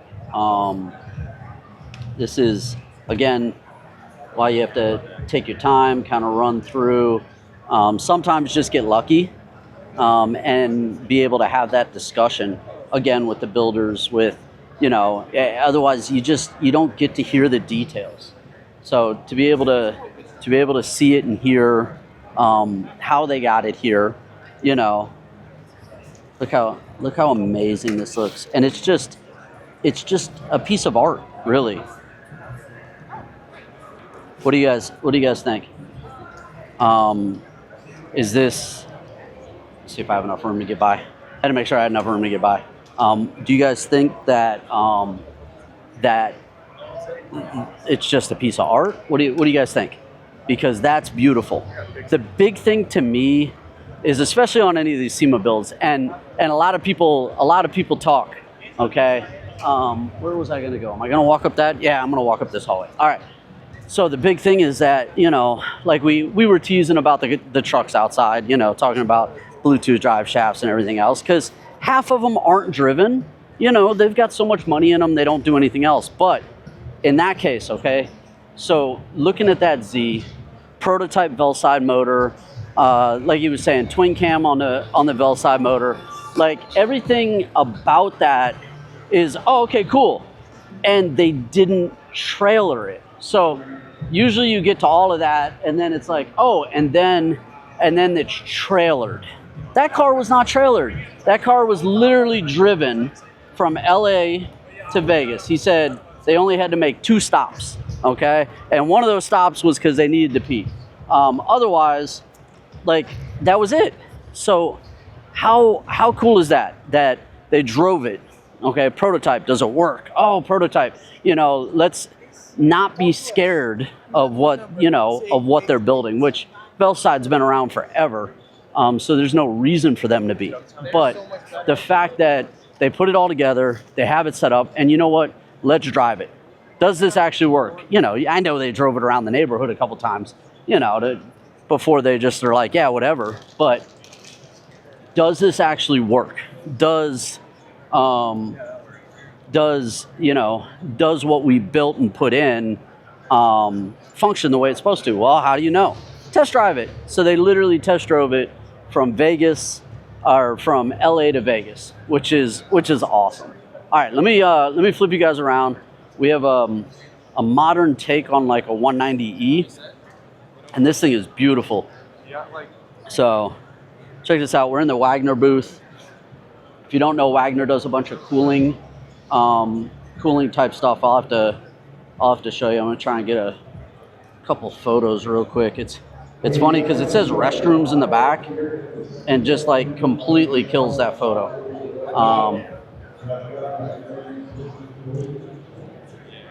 But see if I can get, so much for getting photos. All right, let me show you some of the Wagner stuff. Like I was saying, they do cooling. So you're gonna have your intercoolers, your charge air coolers. I've had a couple of these that we've installed. So a couple of them I've run on some cars. I guess this is going to be just Liberty Walk's year. Look, we've got another. So when I saw this at Tokyo Auto Salon, I didn't think, I mean, it was a beautiful car, but I didn't think that it was going to be this popular. So this is what, the third one that we've seen here. Let me see if I can get a couple other photos. This one has the Sakura Great Wave, and of course we're in the liquid moly. But how cool! It looks so good. It really, really does. So what do you guys think? Do you guys think? So this is what, the third, the fourth we've seen now. Do you guys think that this is the car or the setup or the year for this specific car?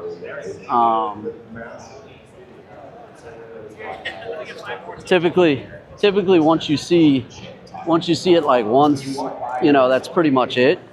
To see multiple versions of the same Liberty Walk style and build, it's cool, man. I like the car. You guys let me know what you think. What do you think about the design, the Liberty Walk design on that? All right, let's starting to get a little busier. So let me make my way through. We got what, a 33 up here?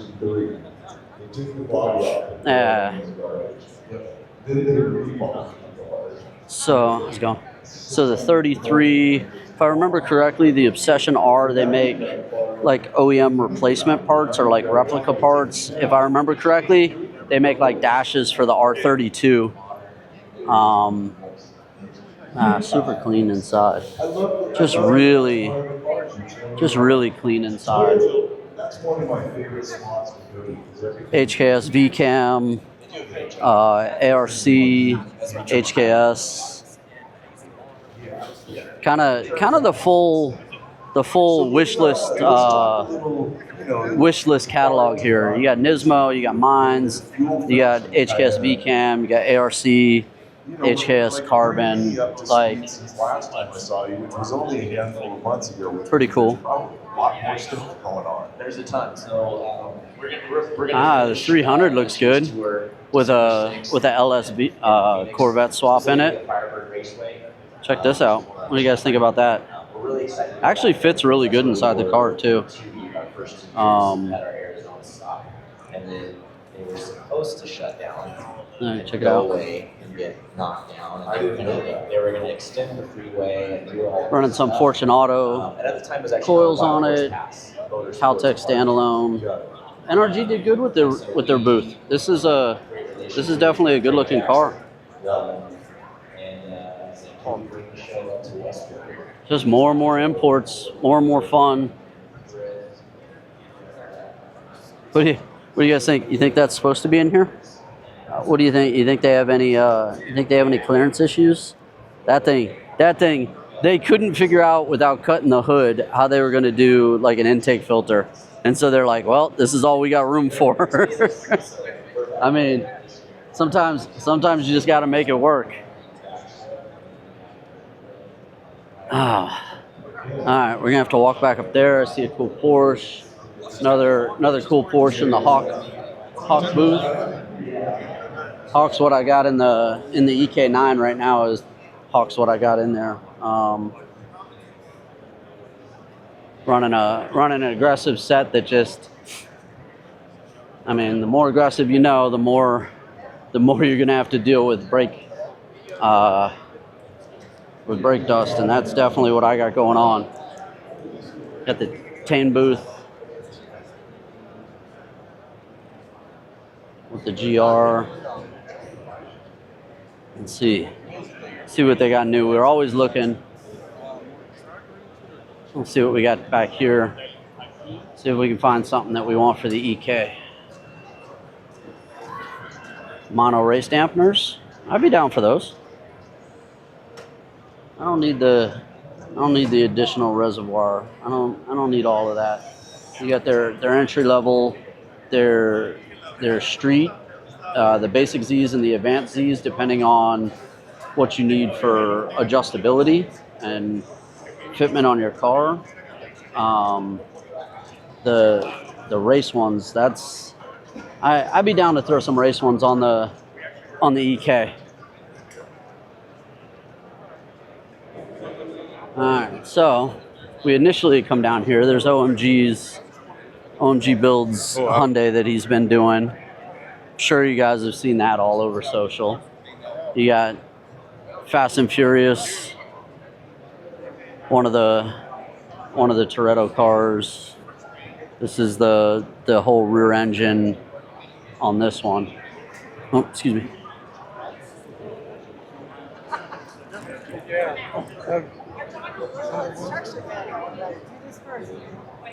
Got a redesign of a classic. It's interesting. Inset headlights, kind of headlights. Bunch of downforce, bunch of rear aero. I mean, they're near like airfoils on the back. That's so much there.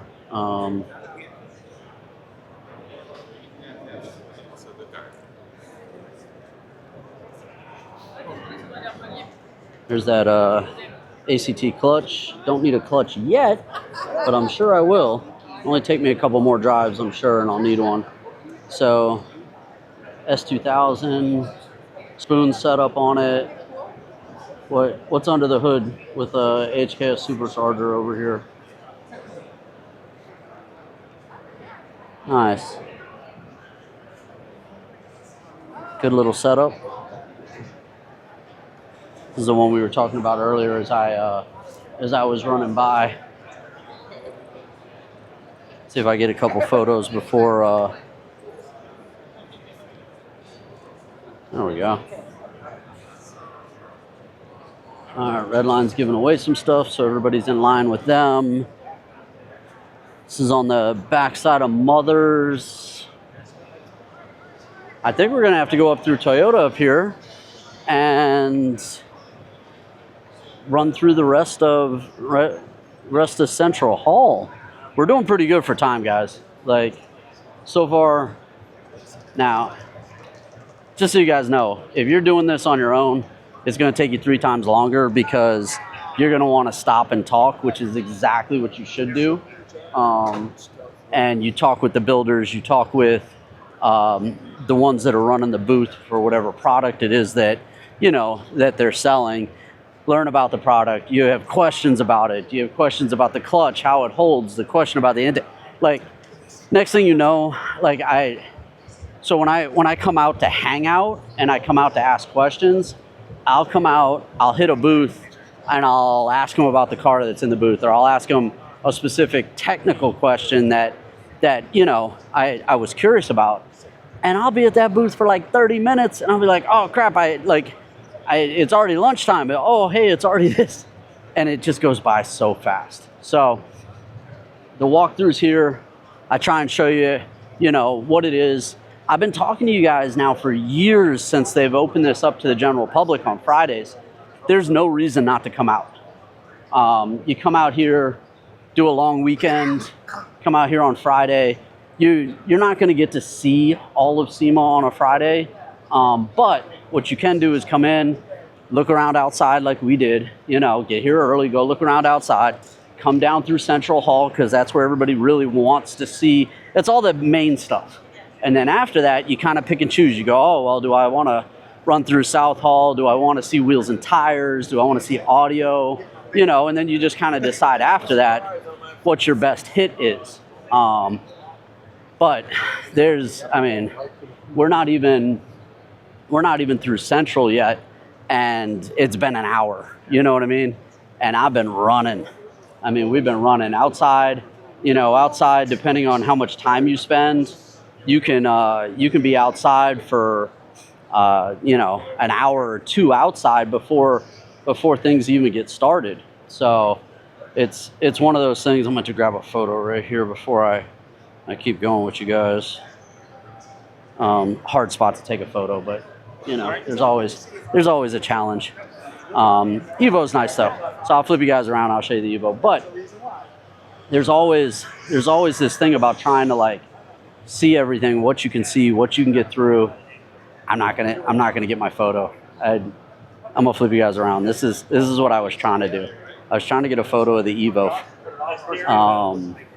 full aero, carbon, Advan GTs, super nice. But I'm on a main walkway, so that just means it ain't gonna happen. Let's walk through Toyota. Let me show you guys what they got here. They got the Concept. I mean, they're BZ. They got to do something to it. I mean, overall the car, just as a general car, is kind of boring. So for them to do a time attack version, that's cool. That's cool. They have their whole race line. So you have your GRs, your 8.6, your Supra. We'll go down through the Corollas. This is like a whole race group right here. Look, they're all drafting each other, just getting it. Sorry, got distracted. But so you have your GR line. So you got your 8.6, you got your Supra. We'll come down through the Corollas, the GR4. It's pretty cool though. I like that they put them on display. I like that Toyota has this push, and I think they're really winning on this push of making a driver's car. I'm sorry, but this color pattern reminds me straight of a Scion TC. Do you guys remember that Scion's special edition Scion GT? That was that color. That's exactly what that looks like. But Toyota does really good about making and marketing towards the drivers now. I think that's their big advantage over a lot of other companies, is that's their push.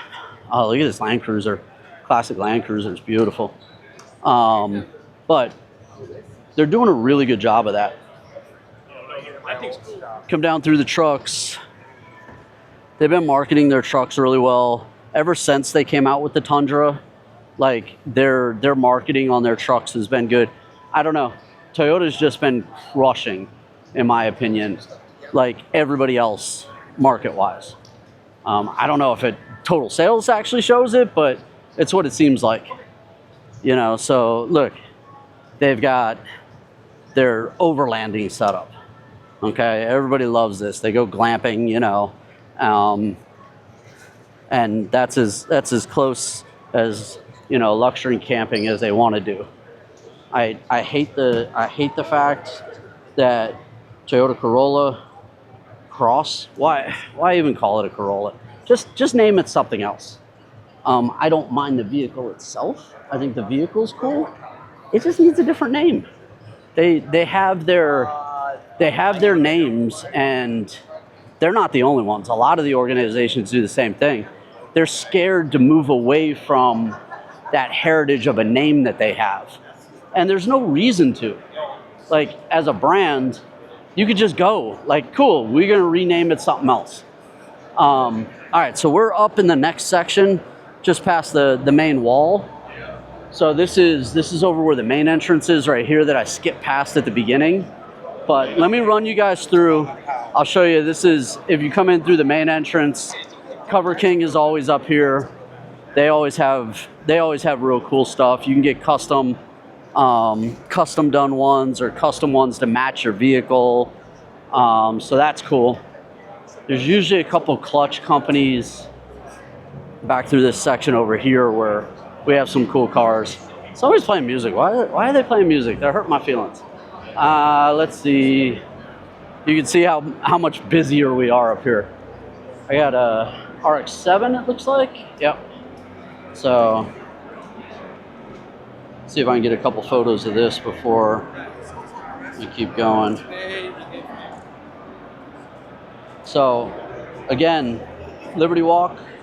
I don't know. They're just. It's almost like, to me, it's almost like RWB, where RWB at first was kind of you didn't really realize what it was. People were talking about, you know, RWB, and like you were seeing a couple of them here and there, but like it wasn't so prominent. Now RWB is everywhere. So that's how I feel like the Liberty Walk kits. Liberty Walk's been around forever, but popularity wise definitely wasn't as high as it is, especially like, I mean, at SEMA in the US, like to see it this heavy and to see this many kits is amazing. So I don't know. I think they're getting to the point more recognizable, like an RWB. Now RWB is very, very different in the fact that, you know, he builds his own. They're almost like one-offs, you know, and he's the one that does them.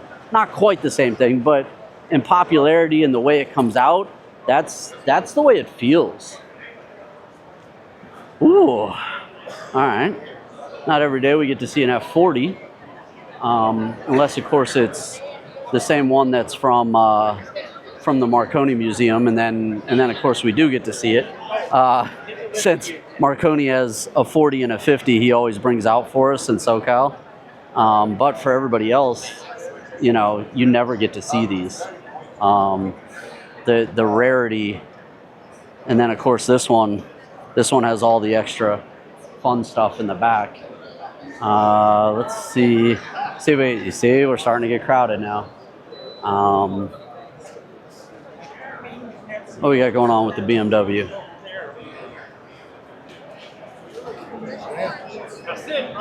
Gotta figure out which booth we are in for what they're doing. They're printing hats on the spot. That's cool. All right, we're gonna have to do a couple rows back through here. I always like seeing the booth people too, because they've been standing here for 3 days already, and you know how tired they are and how sore they get. It's funny to catch them when like nobody's looking at them, and they're like, oh, and you can see how exhausted they are, and then you like they get you catch eyes with them, and you see each other, and then they perk right up, and they like go right into sales, and they're like, hey, how's it going? And you're like, yeah, no, I know you're struggling. It's all good. All right, let's go up into this other little section right here. This is where HKS typically is, so I want to show you guys that area. I love this area. We got Nismo up here, Freddy up here. There's always a bunch of good cars. I just flip you guys right back around here. So typically turn 14s up here. You got Dart sleeves. Those are cool. Look at the size of the turbo. Just the size of a little baby. Good grief. All right, let's see what else. You got wiring. They actually got themselves a really good spot. Look at Gretty's booth. This is cool. I am gonna have to figure out how to park myself like right here to take this photo without it's a challenge. So I might have to come back and to be able to show you guys. But Gretty's got themselves a really good spot, a really good booth here. You got Traxxas, the little RC. I call them little, but you know, they're like the RC ones that do the rock climbing, the ones that you always see flipping and doing everything. You got those. I'm in the You Code It booth, which if you guys needed like garage flooring, that's what the You Code It stuff does. I've thought about using them before too. So when you get that chance, you gotta like pop on it and just like, all right, got it.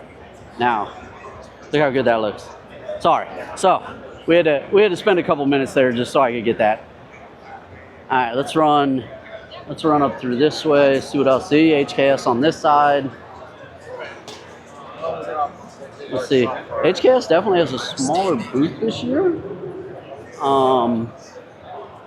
It's cool that they did it opposite of Gretty. Usually they display 3 or 4 cars. You have the potential to make that sound. Yeah. But what we'll do is we'll back up a little bit.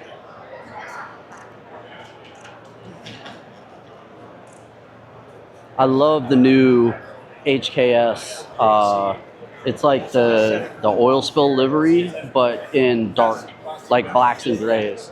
I love this. I love this look. You guys know that's my color combination I like anyways. So, you know, versus their classic livery right there. Hey. So, but yeah, the like dark version of their livery, I think is super cool. I always have to shout them out because this was the route I went with the R32 when it was time to upgrade to the turbos. And this 7095, this was the one I had went with for the R32. This actually made it on another car. So when I get to see that car, ooh, I need this. Look at that. HKS Honda steering wheel with oh, I gotta find me one of these at Tokyo Auto Salon. I need that. I 100%. 100% need that. So, you know, we ran for the GTR. We ran the 2.8 stroker kit, and then this was the big single that I was gonna run on it right here, the 7095. Once I'm able to show you guys. Everybody I sold it to, everything I had for the R32 ended up turning into like 3 other cars, which was super cool. The motor, all the parts I had went to one car, went into a Stagea, which is awesome. My chassis is still there. The chassis is getting built separate, so super cool. Like I'm so glad that, you know, it's one of those things when you sell a car, it's like, hey, it is what it is. You sell it, you know, the new owner does whatever they get to do to it. It's theirs, right? But what was cool was all of my stuff ended up going into other things, which is super cool. Let me flip you guys back around, sorry. And I'll show you, we got turn 14 over here. Turn 14 distribution. They've got parts distribution across the U.S. They have basically a lot of everything. Import, domestic. They've been rotating over to like motorcycles and side-by-side stuff. So they're one of those spots where you can get just about everything from them. So super cool. I've definitely used turn 14 a lot. Let's see what else we got over here. Oh, how's that for a sim?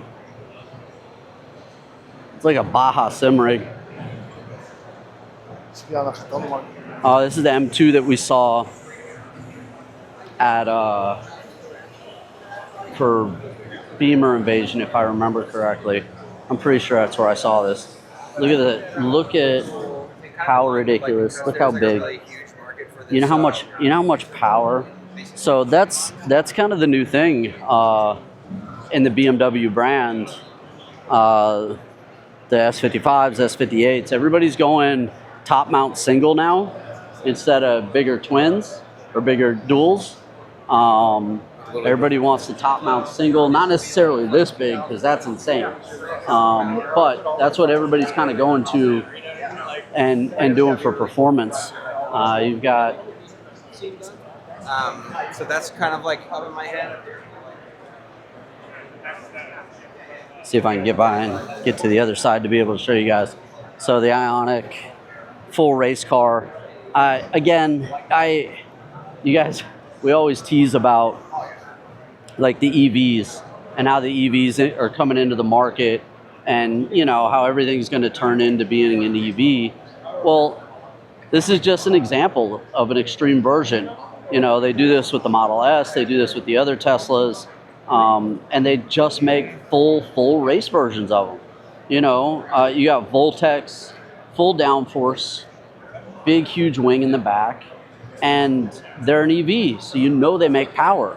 The torque, the immediate power response out of an EV is honestly hard to deny. But the one we looked at, similar to that. This is the Infinity everybody's been talking about, the QX80 R-Spec. See if I can get a picture of it and I'll show you guys.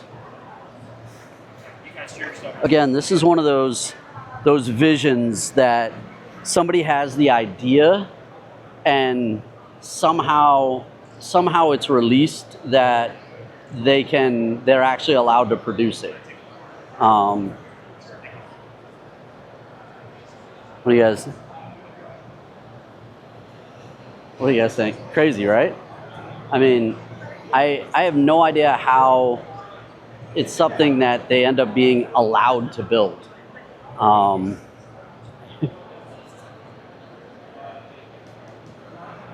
It's kind of funny because it's one of those things where, like, as a consumer, you buy an SUV or you buy, you know, a non-race version, you know, kind of a standard spec of whatever it is that you buy, and you have this dream of, oh, but if I could only drop a GTR engine in this, you know how much fun this would be. Oh, if I, you know, and most all of those general, you know, consumers or, you know, people like you and me can't do it, you know, whether or not it's funds, whether or not, a lot of times it's funds, you know, whether or not it's the technical, you know, and it's like, well, where do I, you know, how do I spend another $200-300 grand producing just an insane, you know, custom thing like that? Well, that's where these manufacturers have that. You know, the products are already there, the engineers are there. So for them to be able to do it, cool, they can do it, that's no problem. But it's just the fact that most of the time they don't, you know, or most of the time we get like this kind of super cool like prototype, and then after the prototype, that's it. You don't ever get to see anything. So when they actually produce something past the prototype, that's what's always awesome to me. That is really, okay, 2.5 wagon with a Ferrari motor in it? Here, let me flip you guys around. That's, okay. Here. What do you guys think about that? So it's a wagon, so like what would typically be like a 22B if it was a 2.5, you know, regular. So they call it a B22 wagon, running, let me see if I can, run you guys through real quick.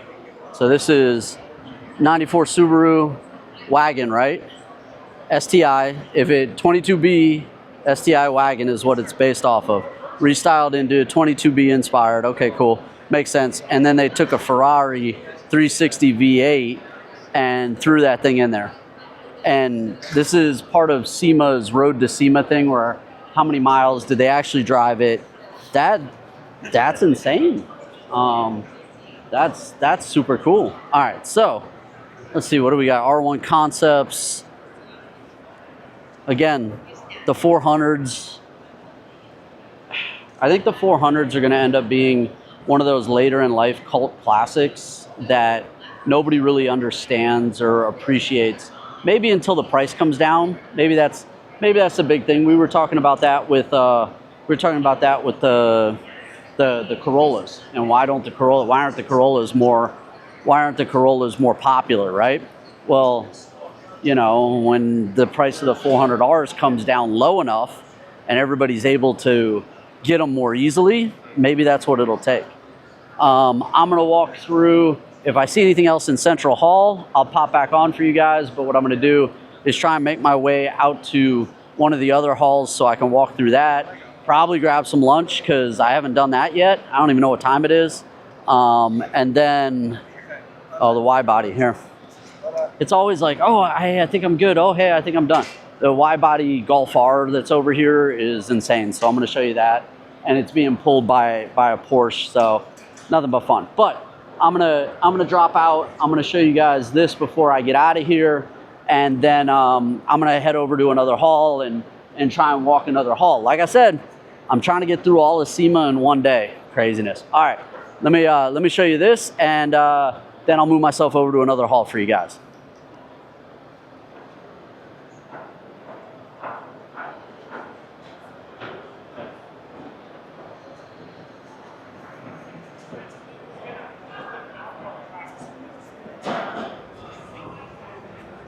All right, guys, so we're over here in South Hall, wheels, tires, that kind of thing. What I'm gonna do is I'm probably just gonna give you a highlight.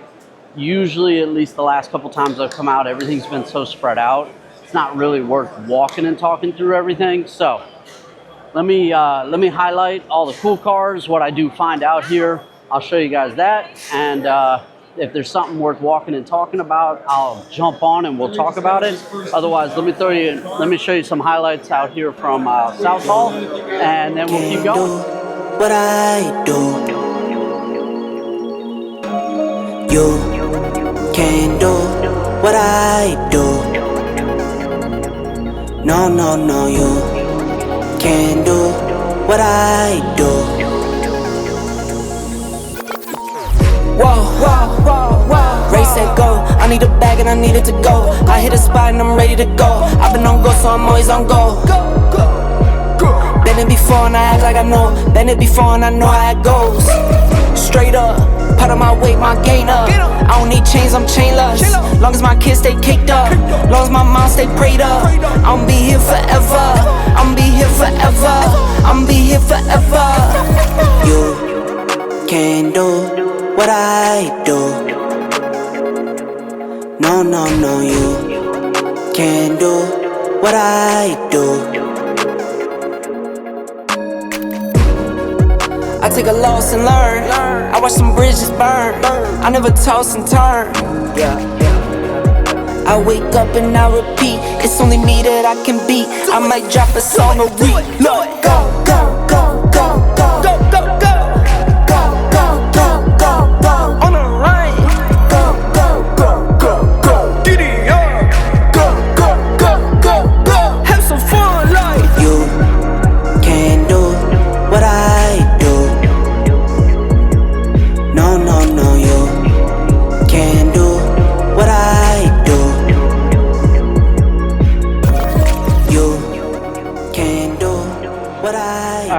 So the other thing, upstairs, South Hall. So downstairs is wheels and tires and, you know, like hunter equipment and, you know, those types of things. Upstairs on South Hall is tools. So typically I don't do a lot of tool stuff. If you want to see tool stuff, check out McRib. McRib always has tool stuff that he's doing. But they dropped a new color. So I figured I'd come up and show you guys mini toolboxes. We're definitely gonna have to do these since we're doing little speakers and those setups, but they dropped a purple. The purple looks amazing. They also dropped their new Icon G2s. Let me see. Look, everybody's already over here. So if you can imagine on your big drawer, which is typically your socket drawer, this drawer here, when you open this up, can you imagine the amount, look how far this thing comes out, the amount of sockets you can fit in that drawer? It's crazy. So this is Icon's new G2 line that everybody's been talking about. They've got the red, they've got like the Nardo gray. So here's their big thing, is that their G2 lines have a total depth of 30 inches. That's huge. That's a huge amount of depth. So here, look, here's a good example. They've got it opened up. look how much room, even in the packages, not even laid out all the way. So that's just a ton of space. They have the catch drawer. You know, that's where all your hardware goes. You know, you just throw it all in there. Everything's expandable, adjustable. You know, so you got that. Guys are messing around over there in the power drawer. Power drawer is a necessity. Gotta have it. But look how big these are. This is what I was showing you on the other side. So I gotta step back to show you how big this is. Okay, very impressive. I know, like I'm not tall enough for this. Let me see this big one. Did they put sockets? Look. So this is what I was trying to tell you guys on the other one. Yeah, look at. You see how wide he is, and I don't mean that in a bad way, okay? But that's full grown right there. And look, the drawer's bigger than he is. You know, you need a step just to get to the back of the drawer, okay? You gotta look, you gotta stand to the side over here. But just the amount that you can fit in, it's crazy. Oh, look at the little stubbies. This is something new that came out. Little stubbies are awesome. It's in order 318. So, super cool. Like I said, I don't normally run a ton of tool stuff. For that, check out McRib. He always runs the tool stuff. But that's Harbor Freight's new G2 line. Over 30 inches. 30 inches of depth, 26 inches, you know, or greater on drawer depth is huge. That's huge. That's other big brand name stuff. So it's kind of cool that they're doing that. That was cool that I was able to show you the one side where they had it loaded, because definitely it's hard to, I mean, price wise, yeah, but like it's hard to pass that up. So this was South Hall. Again, I said I'd give you a little hit. South Hall has 2 levels. Lower levels, wheels and tires. Upper level is tools. So I just wanted to give you that quick hit, show you guys the Harbor Freight stuff, and I'm gonna get out of here. I think I'm gonna go outside, see if I can get Hoonigan, show you guys some of that, and we'll keep running through. I said we're gonna try and do it all in one day.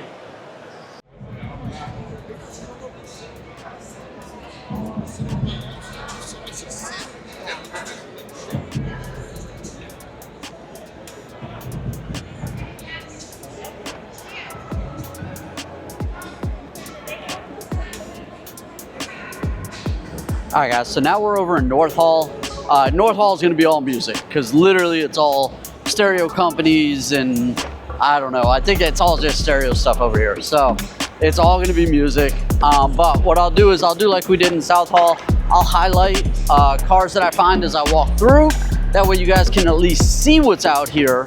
And you know, you guys know what's in each hall. So I'm gonna run around. I'm down here in the corner. We got Kenwood, JVC.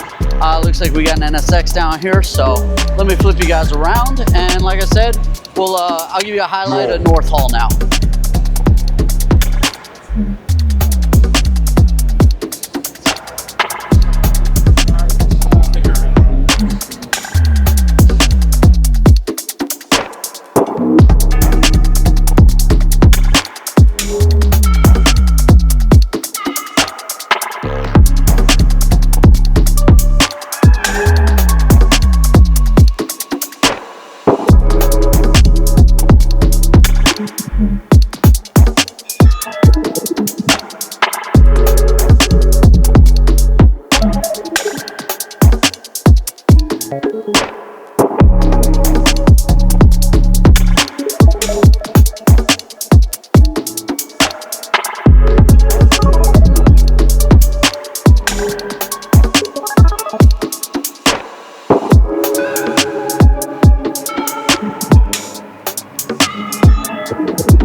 All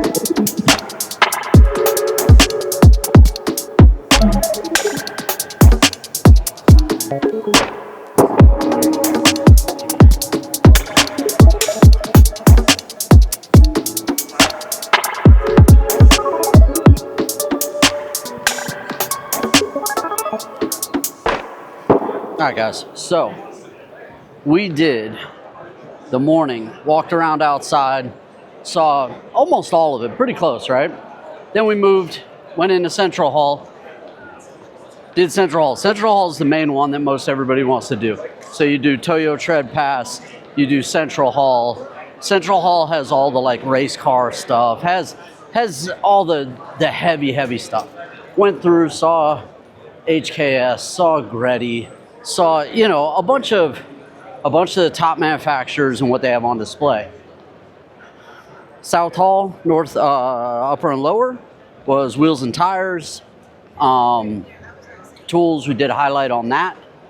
Then I took you guys over to North Hall. I usually don't go to North Hall. There were some cool cars, but that's all audio stuff. So really not a lot where I can walk and talk, but I give you highlights of that. Now we're all the way over on West Hall. They built this a couple years back. It's absolutely gigantic. Over on this side, they do a bunch of film, meaning like tint, PPF, you know, that type vinyl. And they do like the trucks and the overlanding. So I'm gonna show you guys, I'm gonna run through here as much as I can. And like I said, we're pretty much gonna do all of SEMA in one day. Can you tell I'm a little tired? All right, let me flip you guys around. I'm gonna walk you up and down, show you guys what they've got down here. So, like I was saying, this is a lot of film, meaning either vinyl, PPF, tint, you know, there's all different types. So we're in 3M. 3M, they do demos. And literally these guys all week, put them on the panels, take them off the panels, put them on the panels, take them off the panels. Show you how to put them on the panels. They've got a Bugatti over here that they're doing. The one really fun thing about the film side of things is they typically do some really cool cars. So, I mean, they've got a Bugatti that they have on display here, and they're literally just gonna wrap that thing and unwrap it and rewrap it, which is a cool display. It definitely is. Let me bump in just one row. So they've got the Urus here.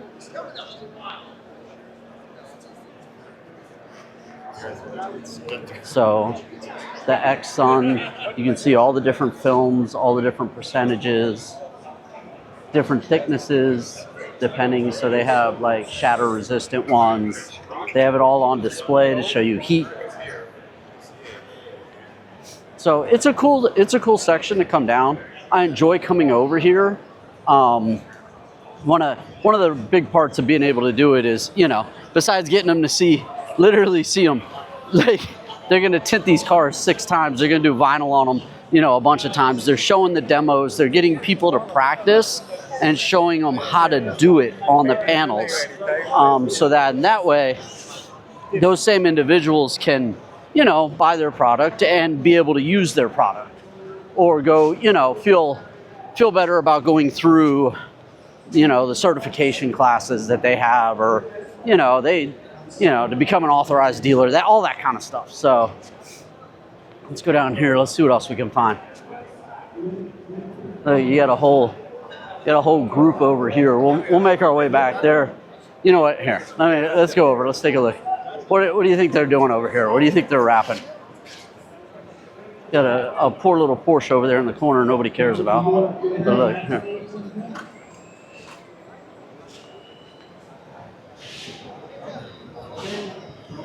So, like I said, full live displays, you know, on how to do it. You also have the cleaners over here too. So polishes. Oh, that looks like Busy's. Let's go take a look at that. Busy Moto Porsche. They have the cleaners, they have the polishes, they have the detail spray. All of that kind of stuff's over here in this area too. At the Busy Moto Porsche, running the custom Brixtons. pretty cool. Like I said, we'll pop in between different booths as I go through, depending on what I can find. They got Fast and Furious. They got Suki's S2K over here. It's kind of fun that like the brands like this, like Initial D, like Fast and Furious, that they carry so much that you still see cars being done. You still see people, you know, wanting to do them or wanting to build their car the same way. I got some audio over there, so let's keep going this way. But yeah, it's still cool to see like cars being done like that. Here's a full what, Aston? Yeah, full Aston, like a 24 hours car. GT3, that's pretty cool. So, like I was saying, all the cleaners, they all have cars out here on display. Again, one of the fun things, like you got a McLaren there. Like you got the Bugatti here. You got a Senna in the background over there. You got another Senna right here. Like they're all like really like big boy cars, like high dollar cars that you don't get to see very often, you know. So unless you're in an area, I mean, I'm pretty lucky where I am in SoCal that if I go to specific events, I can see these cars. I don't see them often, but I can get to see them. But otherwise, something like this is probably one of the only times you'd ever really get to see one. So let me see what they got down here. Is this I want to say it was a Hennessy. Yeah. So they got the Hennessy. They're advertising the Flexi Shield. So, and then next to that looks like an Apollo. So again, these are all cars like you never get to see anywhere. Like I said, I'm lucky enough, like Cars and Copters that they have in Huntington. Some of the other special events, like you're never gonna see an Apollo anywhere else. That's what's really cool about these. You know, same with the Hennessy. They're just cars that you almost never get to see. So West Hall overall, even though like I don't do a lot with vinyl and, you know, I'm not, you know, I'm in Steck now for the PPF. So it's not necessarily what I do. It's still cool to come through and see the cars. Like that one, that's an STO. Same thing, you know, like it's cool to come down and get to see a lot of these exotics on display. What is it? What's the wide body on the McLaren over here? It made me stop and come over and want us to take a look at it. Look.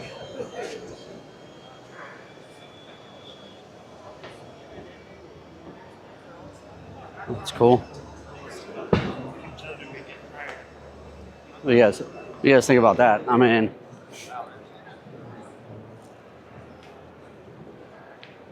oh, this is the 34 front end on the 32. Is that what this is over here? Let's take a look. Let's see what we got over here. Yeah, look how cool this is. This is gorgeous.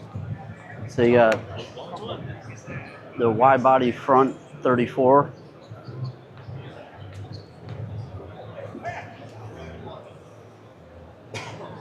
And then unless you know like the door frame and you know like this part of the car right here, you'd probably not know that it's not a 34. But if you know the side of it, then you know as they come around the back, you know, hey, look, it's a 32. But really, really well done. Looks super clean. I mean, the interior, got like 20 people trying to take photos. Let me see if I can show you guys the interior real quick. And here, check it out. So look, they put over the top, right? They got like the iPad slid in, the little heart. It's all like overly custom on the dash, but it's pretty cool. I'll have to come back. Let me see if I can grab a couple photos before I run away from this.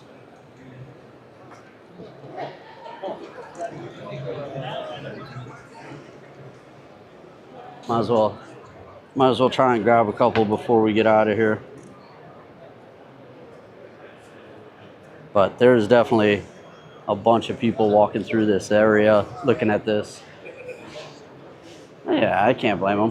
What do you guys think? Do you like the idea of the 34? I like the 34 front end on just about anything. So, I mean, I would be pretty much down if, you know, they had a 34 front end on just about whatever. I'll try not to miss too much for you guys. Are you doing any type of ceramic coating on this? You got the Next year. Yeah, look at that. what, the Revolto. Another fun car.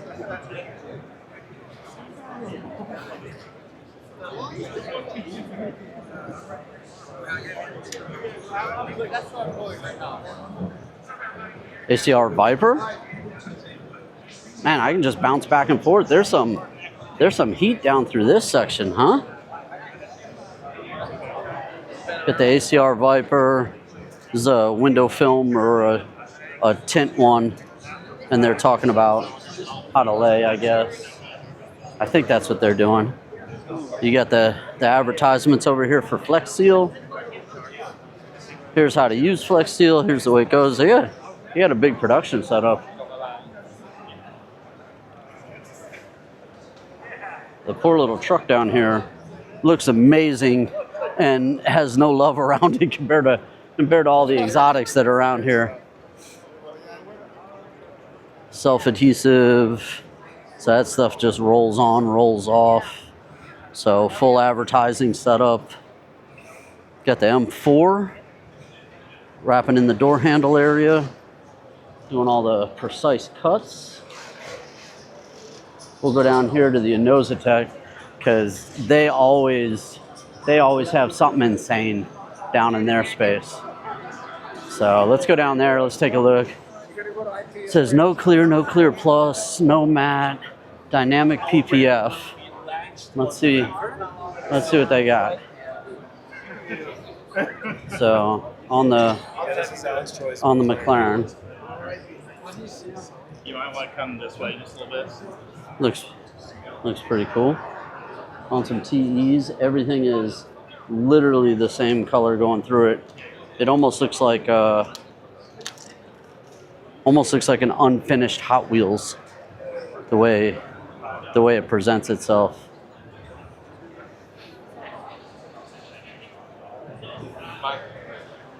It's pretty cool. Like I said, Innosatech always does some cool stuff in their booth. Typically Alex Troy has something that he does. So the P1 was his. You got the little K car, looking like a little mini Ferrari, with the full size one next to it.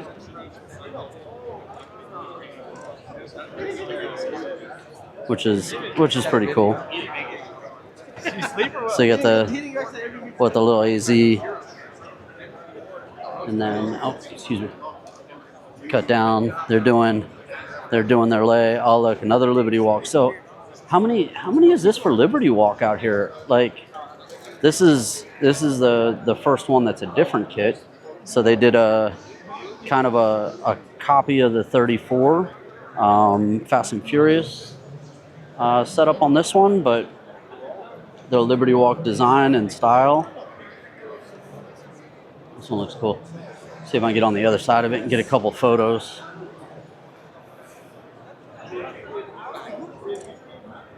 There we go. Looks cool. Rocking the Advan GTs on it. It's fun. Like I said, Innosatech always has a good booth. Got a couple others. They got the Rolls. They got what? fender at the end. It looks like. So what do you guys think about that? Let me cut through and see if we can get away from all this chaos.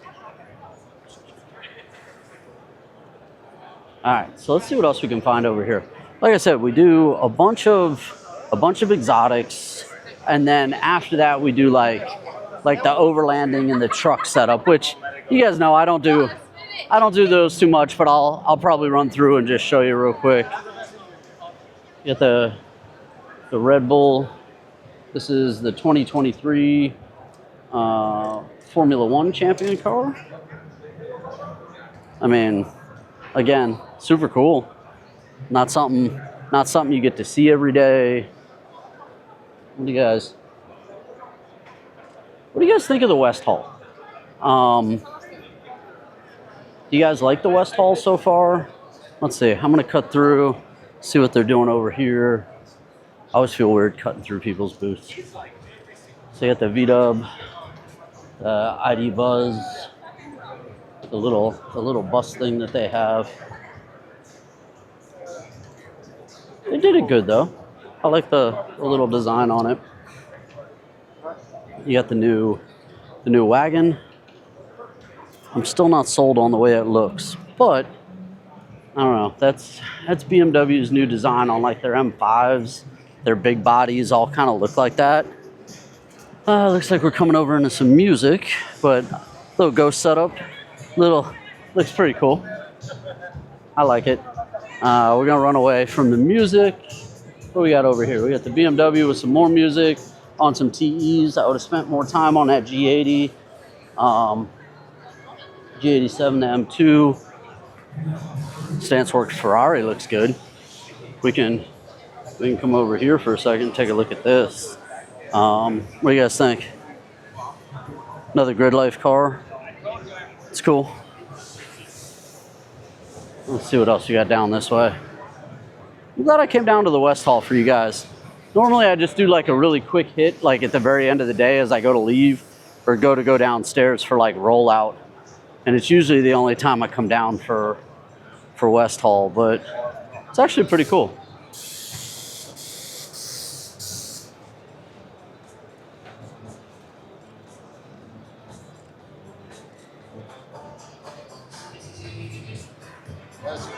So we'll see if that music trips me too. Let's see what else you got. You got G-Technic down here. I think they had like a Pagani in their thing, if I remember from what I saw. And then, like I said, doing the truck thing. The invisible glass. We call it the Stoner. It's kind of funny. Here's the G-Technic stuff. Oh, they got the little K truck. Little K truck. So what's funny is, so they got the little K truck. I'm gonna go over and take a look at that. Everybody's gonna come over here. It's a Koenigsegg. That's what they have in here. So they've got they got the Koenigsegg on display here. And what's funny is, I'm completely gonna go around the corner and go look at the K truck instead of the Koenigsegg, which I'm sure I'll get yelled at about that, but like legit, how are you not? How you gotta love it. Like this is the full race prepped one that was in. I think this is the one that was in Toyo Tread Pass last year. Super fun. Come on, all my work CRs. I love this thing. This thing is fun. This look at that peak right there though. That thing's crazy. So much fun. And now that I'm recording it, he's trapped in that corner, can't go anywhere. But yeah, looks so good. Here's the little BMW conversion that they did over here. Little Z4 Supra. This is pretty cool too. Again, this is one of those things when you have this this random idea, or you and your friends have this like random idea, and it's like, hey, you know what? It'd be awesome if we just put a Z4 front end on a Supra. That's how they should have done it in the first place. And then you're like, so like this reminds me of like the early 2000s when we would just literally graft whatever headlights or taillights we wanted on a car and just make it work. That's what this reminds me of. So they did the whole Z4, for the most part, the whole Z4 front end on it. You got the super back, but then they did all like the little extra pieces that everybody's been talking about to make it, you know, a really just a hybrid of the Z4 and the Supra. It's pretty cool. And I mean, at least standing, you know, 4 or 5 feet away from it, the execution looks really good. Whether or not if you dug into it, you know, it ended up being a SEMA car type, you know, that everybody kind of talks crap about. I'm not sure, but this looks awesome. That looks really cool. Let's see. A little off-road Ferrari, you know, no big deal, right? It's like like a Lusso or something, I think is what that one is. We're almost making it over into the trucks over there. All right, I'll cut over a little bit and we'll see what they got for trucks over this way. But like I said, a lot of like overlanding stuff, a lot of the like glamping type. You know, so they got the tents on the trucks, they got the tents on the SUVs, and then they got the cleaning stuff. Oh, this stuff is the stuff I wanted. These are all the bottles and the pumps when you go to clean the cars. Some of them like are like, instead of having to pump it, that actually has its own internal. So it's like battery operated. So you don't have to pump. These I need a whole collection of these. I need one of these right here to clean my wheels every time I take my car anywhere, because I just get so much dirt on them. I just want to throw one of these in the back of the car, and that way every time I get to a meet, I can just spray down my wheels. I mean, even though like you guys know, even though I ceramic coated them, every time I go anywhere with them, like it just literally, I have black wheels. Method decided to break out their newest edition truck, and they literally just used their boxes, and they made themselves a really cool truck. That's actually pretty fun. Let's see what else we got down this way. You got the 35 over there, all wide-bodied. The Porsches, the trucks. I'll probably zip through over there and see what there is in the overlanding. Got the little race car over here. I don't even know this one. So that's 2 race cars I've seen that I didn't know. Little single seat, center seat. Super cool.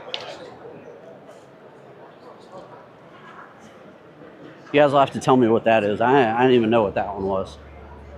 Let's see what we got down this way. Oh, that's what we didn't talk about, all the lights. There'll be truck lights, truck everything. They got Catskin down here, which that brand's have been around forever. Catskin was around in the 90s doing seat covers. That's all it was originally. That was one of the only companies you could get. Got WeatherTech down here, Airlift over there. Let's see what else we can find. So,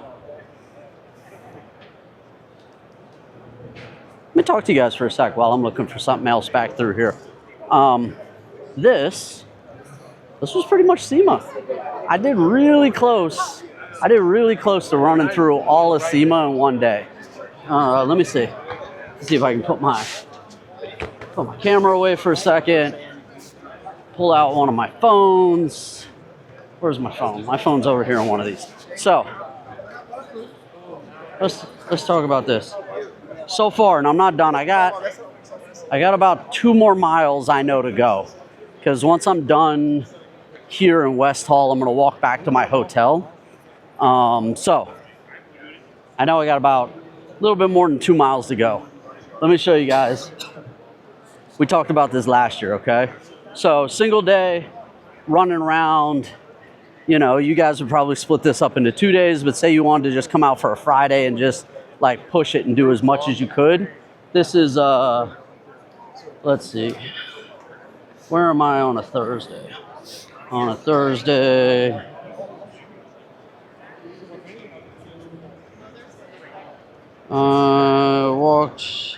walked all day today. What do you guys think? How far do you think I walked today? I am at, how many miles am I at? You guys, there's no way you guys guess this. Late morning walk. Yeah. I am, here, yeah, I'll flip you guys around. That way you guys don't think I'm lying. I am, oh, just over, you can't even see it now. See, I was gonna try and show you too. Let me see.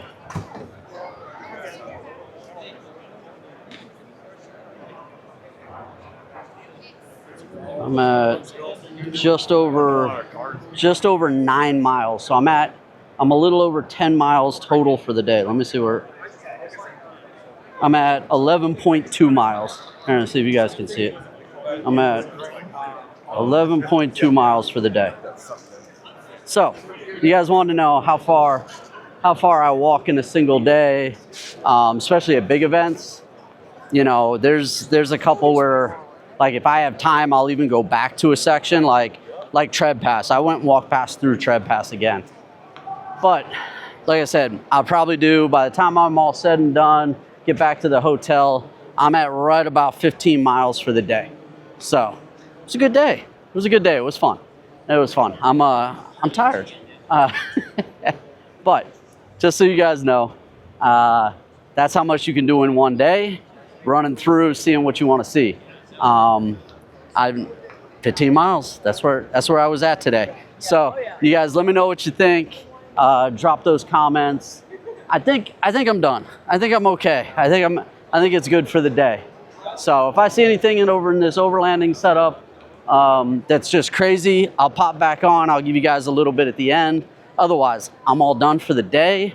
I hope you guys enjoyed this. I'm sure by the time it's all done, it's like a 3-hour video. So this was SEMA 2025.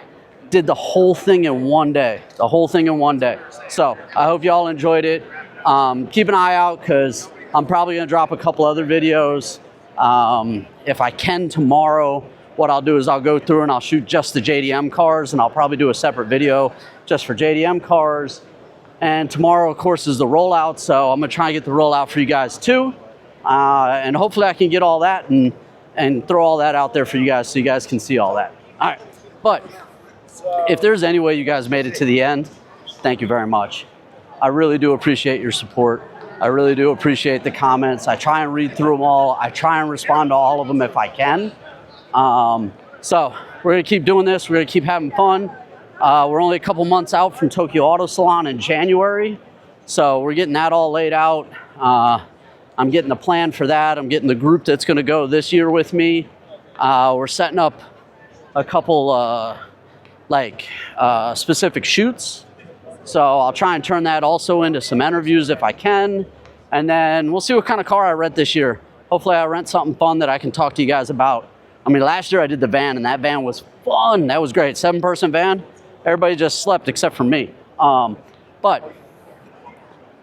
we got Tokyo Auto Salon coming up in January. This was SEMA 2025. Again, I hope you guys enjoyed it. And I'm going to get out of here. I'll see you guys at the next one. Thanks.